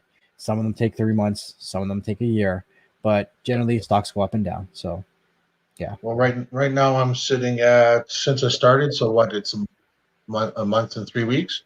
Yeah. On the last, I think the last time we did feel good was probably 3 weeks ago. Probably, yeah. Yeah, stuff like that. And I was at 80% then, and now I'm at 120%. I was sitting at 200. I invested $100, and today 224 or something, whatever. Right. And it's crazy. People probably don't believe you when you say stuff like that because the market is red. The market's been red for over a week. So how is Jug making 120% profit in a red market right now?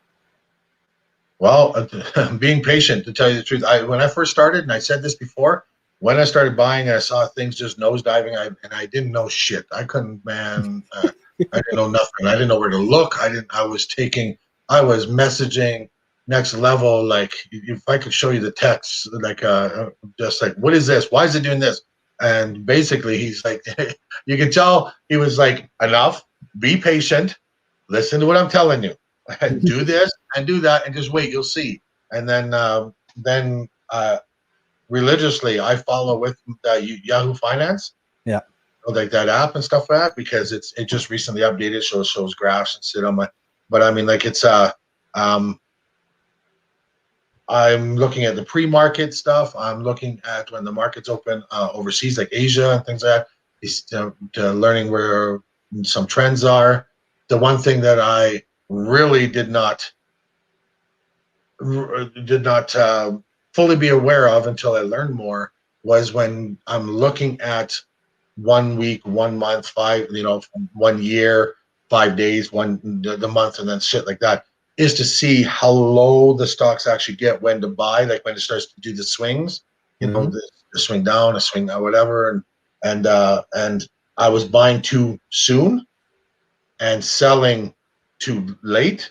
So like it did cost me a little bit right at the beginning, but when I just started watching the trends and reading up on things, and like right now I'm sitting at 550 shares of a stock, which is the most shares I've bought.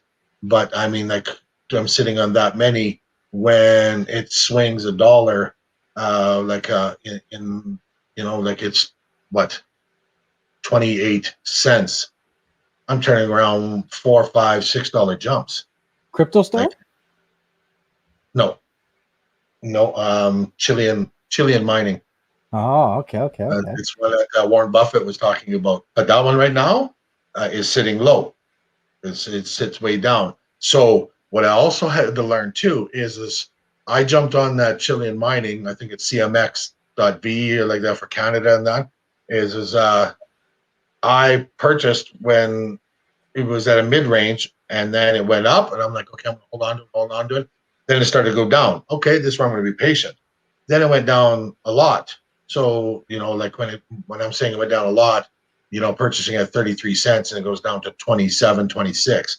Well, that's a lot when you're holding over 500 shares, and I had to adjust my mind to a lot can be anywhere from $1 profit to $10, not hundreds of dollars, because I'm not there yet. I'm only trading with $100 I started with. But as I started, it started going up and down, and I learned when to buy to equal out my average, like to bring my average down. Averaging down, that's what it's called, right? Yeah. So, and I didn't know any of that. So so like when I was buying too high, like one stock I bought, it was at like $1.49, and then it went down, and I'm like, oh geez, man, it's not going back up above $1.49. So I turned around and I bought 400 shares of when it was sitting at like a dollar. I think it was $1.13. So I dropped my average So I averaged down, and then when it shot up, boom, I just put a limit sell on it. And boom, right there, I made $29 in one off the one. Look at you. Just shot right up. So it is like, and this is what I'm doing. Like I said, when I'm in my truck driving, Yeah. I'm looking at my click. Okay, set up my things. I like the app because you can set the calls. You know, you can I want to buy at this rate and wait for it and sell at this, and it becomes automated on small ones. Yeah. You know, I'm learning. Yeah, I'm into crypto. I started buying crypto. I own not very much, only I think only $100 or a couple $100 just into Bitcoin and Ethereum. But look at how you're talking, Jug. Did you ever think that you would be talking about stocks like this?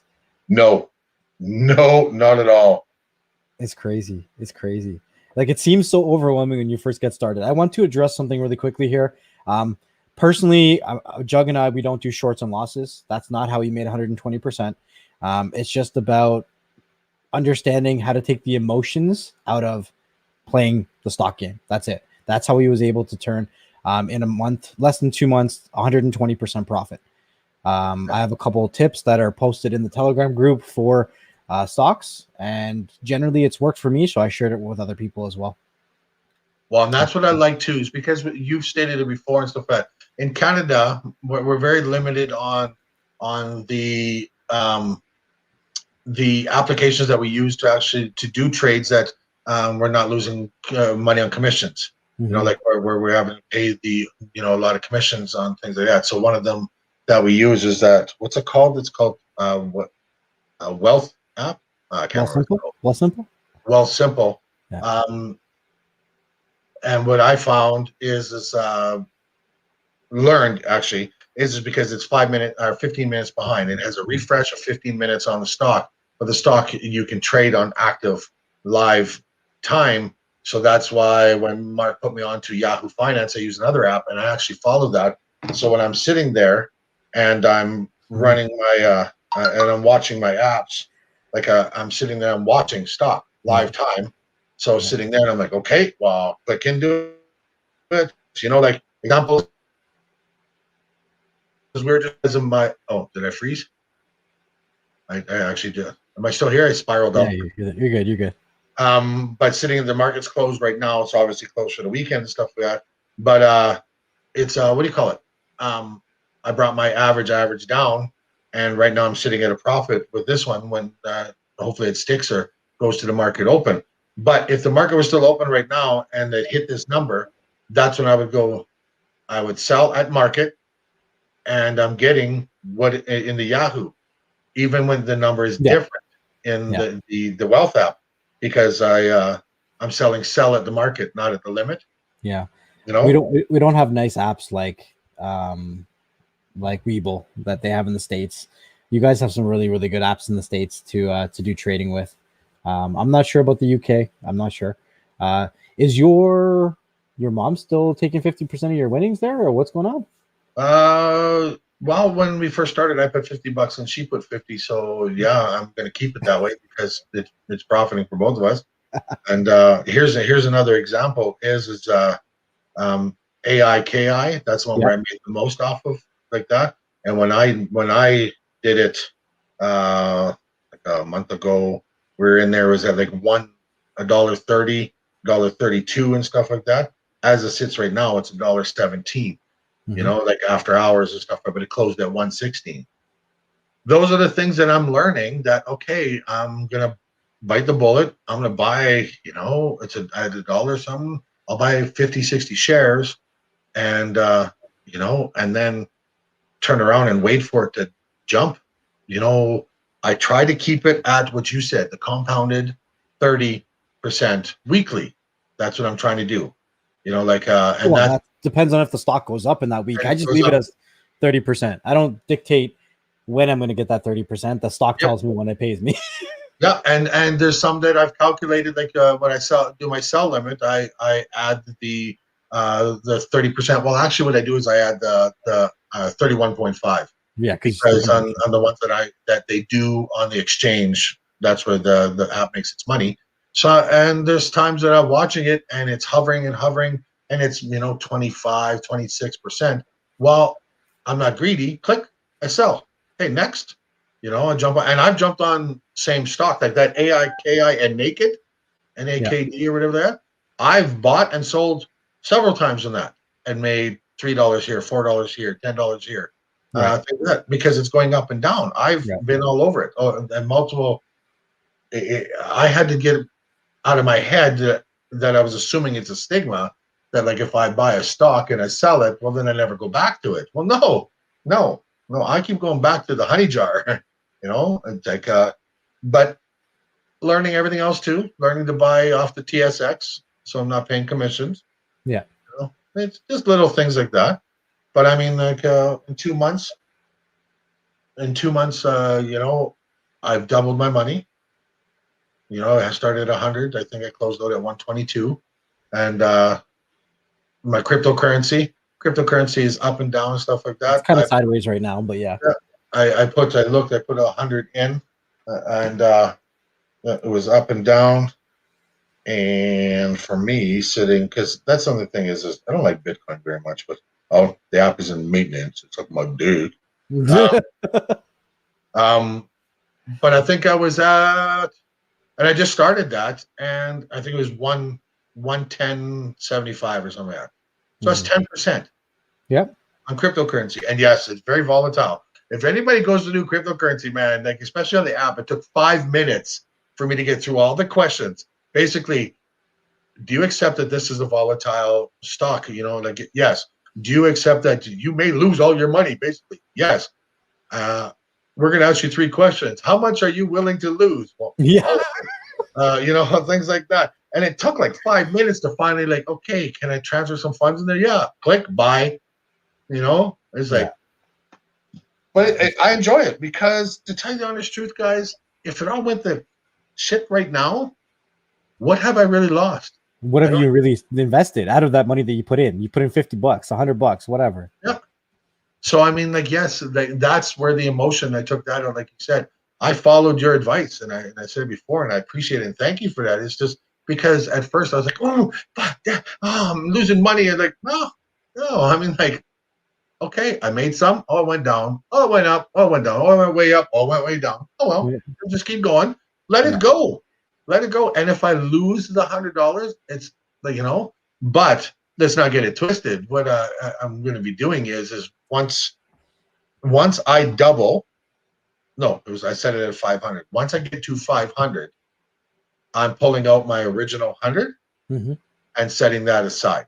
Yeah. So if I tank again, I start with the same 100, and I'm just going to keep going. And every time I get more and more, then I'm going to start pulling money out. The 70-30. You know what I mean? I'm going to deal with. I'm going to take out 30%, leave 70 in, play with that 70. And just grow my profit. People talk about risks when it comes to investing, right? But for myself, you have to understand your own risk factor. For myself, I know if I left that money in my account, I buy cheeseburgers, I'll buy pizza, I'm buy Uber Eats, I'm gonna get this, that, and the other. I'm gonna buy hard drives and power supplies and tech and all kinds of craziness, right? I am my biggest risk factor. That $100, that $200, that $1,000 would be zero. I'm gonna spend it all, right? But if I put it in a stock, it's a better bet than leaving in my bank account. Now, that's just me personally. I can't speak for all of you guys. Only you guys know your self-control, right? But I know for myself, if I leave money in my bank account, then I'm going to spend it. So I take everything that I can and I throw it at an investment. And I think that it has a better chance at survival than staying in my bank account. Yep. And who just said that? Was it Henry? Newton Trading App for Canada. Yeah, Newton allows you to trade in Bitcoin. I don't know if it gets into more, but it trades it's more for Bitcoin. I'm sticking with what's working right now and what I have to pay out the least amount. Yeah. Have you seen this website, Jug? No. Ameridroid. So what you do here is you pick your board, right? You can pick the Rock 64, Raspberry Pi 4, or whatever. So if you picked your Raspberry Pi 4, there's your board, right? Then we would go to your accessories. I'm not sure if it. I don't think you need any of this. You have Raspberry Pi on the side for. but yeah, power. Your power, your cases. They have all kinds of crazy cases. You can put it in a little Nintendo 64. Right? Yeah, So they have- I'm doing another retro one, but with the old Nintendo, the Yeah. original Nintendo. Yeah. You can pick your storage. So there's your storage, whatever it is, whatever you want to put. And then you can pick your fun. So your retro gaming. It's got different categories. And you build your own little device, whatever you want it to be. So you can part it out. Now the crazier ones is if you go with something like this, the Odroid. These ones are pretty interesting. Yeah. Holy smoke. So if you wanted to build your own Android box, it's possible. I've talked about it on my channel a couple times, but I've never done a video on it. I've never purchased anything from it. I've always just, go on there randomly, browse around, see what's up. Yeah, it's kind of cool. So yeah, I'm gonna be looking at that. Ameridroid? Yeah, Ameridroid. I'm just bookmarking that right now. Because yeah, it's pretty cool. Pretty cool stuff. Yeah, I would like to. I want to get into doing a couple things like just some project stuff, just some something where like I want to get back to doing my videos like I was before. Like I'm going to do a full unboxing. Then I'm recording all the stuff I'm doing, how to set this up. Like that box. I don't know. Have you ever looked at like a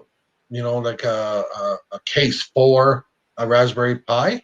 I've never effed with a Raspberry Pi before.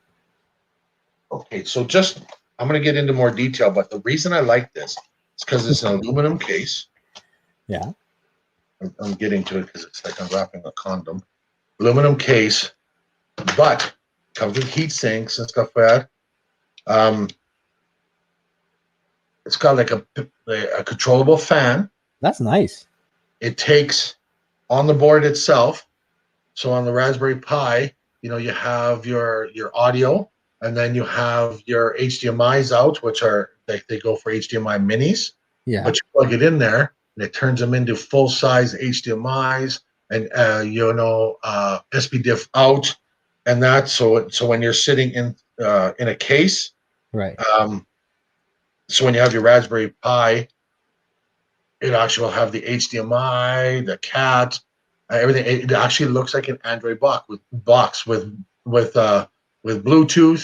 What do you call it? Wi-Fi? Everything built into that. An on-off button. Like this is a sleek little case. Like, good. Yeah, and it's an aluminum case, like I said, with a controllable fan in there. I think it's crazy that, and I didn't when I saw that video that Triple M did, and I'm like, I'm gonna look into that. And then I looked into it, and I'm like, damn, I want to do this. This is sweet. That's what it's about, though. We gotta have fun on our channels, right? Yeah. Like we've had to change our content, and for me, it was a little bit of a learning experience about what do I want to share, because I had companies sending me products and different things, and I was like, do I want to do videos on this? I don't know. Yeah. But I'm interested in stocks, so I did a couple live streams about stocks. I'm interested about crypto mining right now because it's a hobby of mine. So I did a live stream today, and I put out a video this week about the 3090. But we got to do what we find exciting because it comes through in our videos, 100%. Yeah, and mine have been lacking because I jump on other people's things and sit on panels, which I enjoy. But I'm not doing any of my own stuff. Well, I am. I'm just wasn't recording it, and things like that. Yeah, the Argon 1 M2 case is nice too. This one is the Argon 1 Pi 4 V2. That's what this is. So Lee, what's wrong with my light? Man, that kid's got to stop messing with my crap. Lee from Cody Skills and Lee Talks Tech has a Pi 4 with that same Argon 1 M2 case and stuff like that. Mm-hmm. But I don't know. I just because to tell you the truth, that's the first thing I got into. Like when I first put Cody onto great. YouTube's coming after you now. When I Yeah. first put the K app on a device, it was a Raspberry Pi, and wow, what happened? That was my first one. Yeah. Right there, my Yeah. first box like that, and it still has like Cody on there with my build on it, and I put it on there, and then it just expanded even more, and then that's when I got into when I bought my first shield, and then now like got all the other things in the back and things like that. It's one of those things like you said. It just started to grow, and it's something that interests me, so that's what I want to do videos about and things like that. I do want to say, here's a PSA. If I can borrow your platform for a second there, Next Level. For anybody who's watching, I'm going to put this out there. If you're watching me or anybody else on YouTube, TikTok, whatever, Periscope, Cocoscope, Hookerscope, whatever it is, whatever platform that you're watching, take the information that they're giving you with a grain of salt, just as if you were talking to them in person. I am tired of seeing videos, and I don't care if people think it's shots fired or they take offense to it or anything like that. I don't give a shit.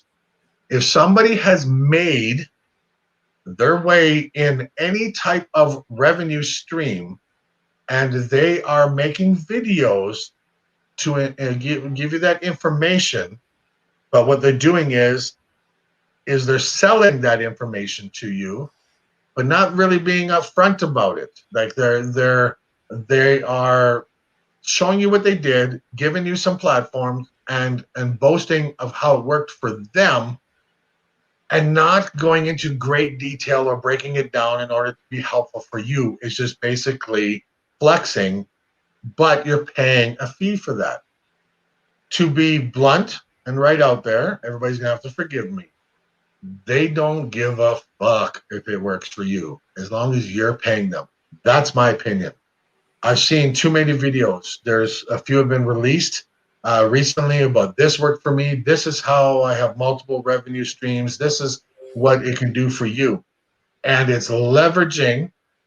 I put it out on Facebook today, and it's something that I stand by, is because it is, if you are a person who is helping others in order to make money, and you are helping them and supporting them, and showing you or us how it worked for them, with the premise like, this is just information. If you want classes, courses, guidance, or anything like that, you pay me a fee, and they're being transparent about it, but they're there to support you all the way, then so be it. Then the onus is on you. But my thing is never put yourself, your family, or anybody in a position of having to dig your way out of debt. Relying on making an income and then pay off the credit cards, loans, etc., that you leveraged, landing you in debt in order to make this money, is something that needs to be questioned, period. Quick turnovers, short-term hedging, long-term investing may work for some, but be very cautious and do your research. Just because it worked for them, and they're trying to provide you with a blueprint, does not negate the fact that it is risky. Anyone profiting using whatever justification they believe in order to provide you with that info does not give a fuck if it works for you or not. They just want to get paid. Believe that to be true. If those putting out information are transparent about the reasons for making the info available for a price, have a small amount of credibility. Small amount. And this is my opinion only. Small amount. And if anybody out there is listening, I don't care if it pisses you off. Eyes open, my friends. Knowledge is power. Knowledge is not power. It's powerful. Learn the difference. Sorry to get all up in here. I'm just tired of seeing somebody who has made it for themselves, but they boast. Have the stuff. Mark, could be the same thing as if you turn around, because you do say have multiple revenue streams, but everything that you've done, you showed how you were doing it. Yep. How it is working, how it failed, how it can be changed, how things are. I'm not saying these other people are doing the same thing too, but there are some out there saying, this is what I did, this is what you should do and it's going to make you money. Okay, well, those who are not weak-minded, I never want to say that, but those who are susceptible to people guiding them, what happens if you get a line of credit? What happens if you max out a credit card and you don't make that money? I will never take food from my kids' mouths or anything from my wife. I live in a huge house, more than 3,000 square feet. I have 2 cars, about to have a third. I have a Harley. I have things like that. And I never go on here and say how I made my money, because I can't teach that way. But I don't want to be the person to say, well, Juggernaut, aka Brian, said do this and it didn't work, and now I'm $10,000 in debt. Okay, well, I can't turn around and say, well, you're the dumb one who went and spent $10,000. No, I can't do that. I mean, so just be wise, people. Just be wise. Follow the people. There are lots out there. There's lots of people that are putting things out there. There's videos that have helped people. I'm not into the things that work for them that has failed in the past for other people, but is working for them right now. And hold on a second, it's my boss. Thanks, people. Yeah, man. Like you said, take it with a grain of salt. Everything has its risks, and there's no cookie cutter way for everybody. So what worked for somebody else may not work for you. Now, it could work for you, but your path to it is probably a different story. You're a different person. So when I started to do my stocks, I really enjoyed it. I came up with a plan that worked for myself, and I shared it. But as soon as you join my Telegram group for the stocks, it says right in there, I'm not a financial advisor. You guys got to do your own due diligence. You have to do your own research and figure out your own safeguards, figure out your own risk factors. Never play with things that is crucial to you. Never play with money that is crucial to your survival, right? So when you're looking at investments, but at the same time, I challenge people, right? We fight every day in our life to pay bills that don't mean anything. They don't care one way or the other. If you pay it, you don't pay it, they send you to collections. They don't care. They don't care if you pay it or you don't pay it, right? But we fight every day to be creative, to pay our bills. I challenge people all the time. Why are we not that creative for ourselves and saving for our future and saving for things that we want? We spend a lot of time and energy fighting for other people's dreams and not our own. So, well, I just don't want people to be caught up in it. There's so many ways. Things can be so the Hello Kitty. There's so many different avenues that you can go to make it. There's so many things that are out there. So many groups, individuals who are putting out there. Be your own boss. Everything. There are a ton out there, and just watch them all. And if you choose to invest any money, please do it with a person or a group that has not just proven it, but still does it and is currently doing it, whatever the venue is, and it's still bringing profit for them, but they know the ups and downs and they're willing to teach you. Yes, if they do charge you, then accept. That's one of their lines of revenue, is being a mentor or a teacher or things like that. But there's the underlie. Are they a mentor or are they just a seller? Hey, I can give you this. Here you go. Email me if you need help. Okay. And then if you need help, well, it worked for me. And not to say everybody's going to do that. Please don't get me wrong. I just don't like. I've seen some reputable ones. I've seen where it's worked for some. And I'm not going to get into groups' names, but anybody who knows the groups I belong to and who I follow and I've been on their shows and stuff like that will know who I'm talking about is, in that it's helped people. It's even helped me. But there are a couple out there that I've seen that some people have watched and some people haven't. That is, $100 for this, or some of them is even ongoing, $25 or $50 to help set up this, or how you can have your own service and things like that. And it's a hit and run. That's, and if those people were in front of me, man, oh man, you would learn why I'm called the Juggernaut. because man, the slap would be heard around the world. Like I just don't like people getting ripped off. I think we also have to understand that, as cryptocurrency has a value and it moves up and down, our actual dollar has a volatility to it, which somehow is related to our time and time that we spent to make it. Right. So that $1 in our pocket was never always a dollar in our pocket. Like a dollar in a pocket of a 15-year-old is not the same as a dollar in a pocket of a 40-year-old or a 50-year-old. Everything has its own value. Everyone's time is worth something different. And, just because you don't have a lot of money or you have a lot of money, there's different ways that we look at money itself and how we use it, how it's valued to you. Right. Somebody might buy into a service or a recommendation for many different reasons, and they find their value themselves. They could value the experience and say, I found value in that experience. That was worth my money. Someone could say, I found value because I learned something and I applied it to something else and I was able to do this, this, and this. Cool. Only you can determine that value. But at the same time, you have to be mindful of value. You have to think about it. You can't just be blind and ignorant and going through life because people are going to take advantage of you. And I think that's really what it is at the end of the day. You don't let anybody take advantage of you. Don't take advantage of yourself. I mean, what you do in your own home is up to you, but we have to be more mindful of our actions so that we have a plan and we take action and we get to where we want to be, even if we haven't even asked ourselves that question yet. Where do we want to be? Where do we want to be tomorrow? Where do we want to be next week, next month, next year, 5 years down the road? Like we have to ask ourselves these questions, or we never get out of some of the cycles that we stick ourselves in. Yeah. So I don't know. I've been live streaming for 2 hours now, which is ridiculous. I don't remember the last time I've live streamed for 2 hours. I can't believe that I still have 30 people in here watching me or watching us.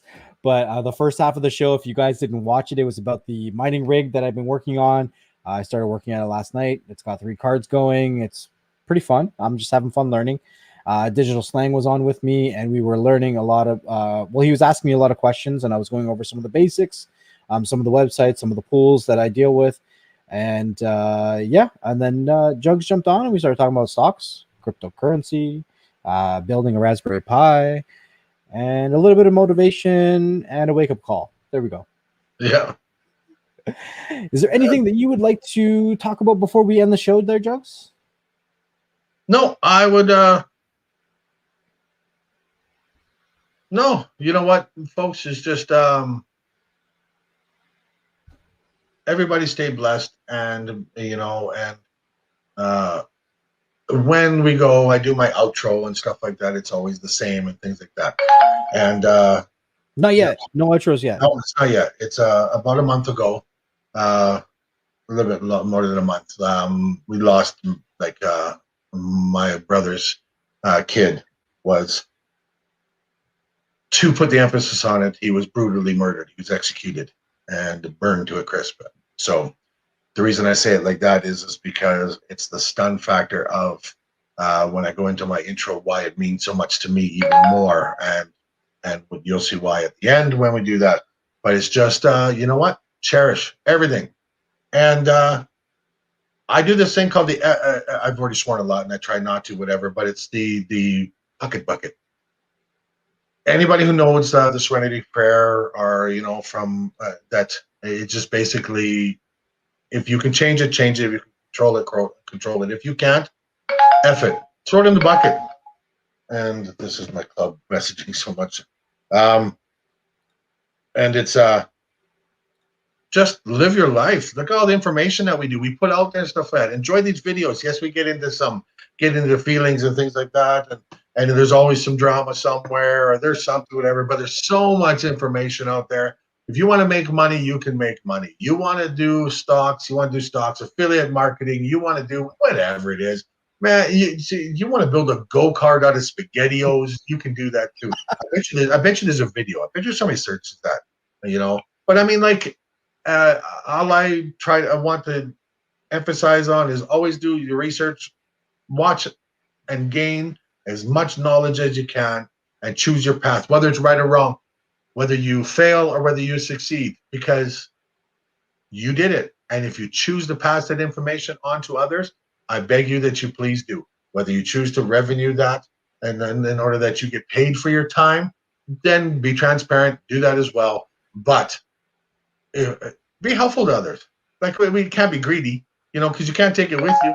Mm-hmm. We can't take any of this with you and stuff like that. Like, it's just the way it is. So, Jugs, I always want to appreciate the people that join my panel. Can you give me a moment of your time and let me know about a live stream that you have coming up and possibly the next video that you have coming out, as well as where people can find you and connect with you? I am going to be doing a live stream this weekend where I'm going to be doing the unboxing. There's a couple things I want to do. The next video is going to be coming out next week, and it's actually detailing the setup of the box, so the assembly of it, because the unboxing is just talking about it, what the project is, and laying it out, giving information for people to find that I'm going to be using. The video that is going to be out, the steps that I took to do that, and then the result.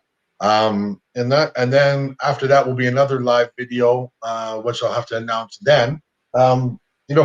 Showing it off within the boundaries that we can on YouTube. But I mean, like, the things that we have. And then hopefully, I'm hoping to do a giveaway with it. It's either this one or I'm going to build another one. But this exact setup is going to be a giveaway. I'm going to be doing a giveaway to somebody. Somebody's going to get a Raspberry Pi 4 with the OS. Well, actually, what they want on it. If they want to do the tvOS, the Android OS TV on there with some retro gaming, then I'll do that. But the thing that I want to look into is, I'm hoping that it will do full what do you call it? Netflix and things like that. That it's not the mobile version. And if it is, well, then we go over that hurdle. But that's what I got coming up. So this weekend is going to be the live video of unboxing. Next week is going to be the video of the assembly and setup and creation of it, the project, and then another live video showcasing it. Sounds good. Sounds good. So for myself, I am trying to make a commitment that I'm going to do one regular video a week as well as a live stream a week. My live streams are always on Friday. I try to keep it positive. I try to keep you upbeat. I try to show you guys what I've been working on all week. And it's kind of like a recap of my thought process where I've been going through, because I jump from project to project. There's so many different things that go through my head on a daily basis that it's hard to keep up. So this is a good way for me to reflect as well as to share some of my journey with you guys. The video that I produced this week was about the 3090, and I talked a little bit about mining cryptocurrency with the 3090. Next week, I have two different products that I was sent a few months ago that I never got around to reviewing it. I'm trying to review those before I get into something else. And I'm going to make it really lighthearted. I'm going to see if it applies to my day-to-day life. And if it does, I'll give you those experiences. But I'm trying to make that commitment that you'll get one video from me a week. And then the live streams are really just real and raw about what I'm doing in my day-to-day life and how it applies to either tech, investing, or motivation. That's generally how I do it. So I'm going to ask Jugs to say his piece, and then I'll say my goodbye, and then we're going to get out of here because it's been over 2 hours. It's been an awesome show. Had some great guests, some great comments. So I want to thank everyone on that. Go for it, man. All right. Well, thanks for having me on the show again. Another live stream. Like sometimes when I'm working, I'm usually sitting in the background. That's when you see the boom. When I can jump on, I definitely love jumping on. Thanks, guys, for sitting back and watching all the way up to right now, even before I was on here. I want everybody to stay safe, stay clean, be smart. I want everybody out here to live for today because tomorrow's not guaranteed. In a blink of an eye, it can change. You could close your eyes tonight and not wake up. Something could happen where we're the ones left behind, mourning that you're gone. And I'd rather celebrate the life that I had with you and celebrate you than think of anything negative. So reach out to those that you love and tell them exactly that. Did you love them? Plain and simple. And again, stay blessed, stay clean. We always have to say that with pandemic. And love, peace, and chicken grease. Again, thank you again, Jugs. Thanks everyone in the chat, all the members that show up, all the members in the Telegram group, all the people that join the group outside of YouTube, because I can tell you we have so much more fun outside of YouTube than we do on YouTube, and that's unfortunate, but that's just the world that we live in these days, world of censorship and all that kind of good stuff. Anyways, this is a feel good Friday, so I hope whatever you do is better than your yesterday, and that your weekend is awesome, filled with whatever you do to release from what's tormented you this week. It's not easy, this life that we're living in right now. We are still in lockdown. Some people are coming in, some people are going out. Reaching out does make a difference, so just say hi to somebody. If you've been thinking about them, let them know. That's it. I appreciate all you guys. It's been difficult for everybody, including myself, to get through some of the times where you're sitting there by yourself in lockdown. I'm a single dad, so I'm here with my son 24/7. It's just me and him. We can't go out. We can't do a lot of things. So just keep that in mind. Have those conversations, because conversations are needed. People need to have conversations and they need to talk more. So again, I appreciate you guys. I look forward to next week, Feel Good Friday. But until then, you can catch me in the Telegram group. I do also have a Twitter where I make a lot of posts, but if you're looking to connect with me, Telegram is the best way. I appreciate everybody. Everybody enjoy their weekend, stay safe, and don't forget to take it to the next level. See you guys on the next one. Peace. Peace.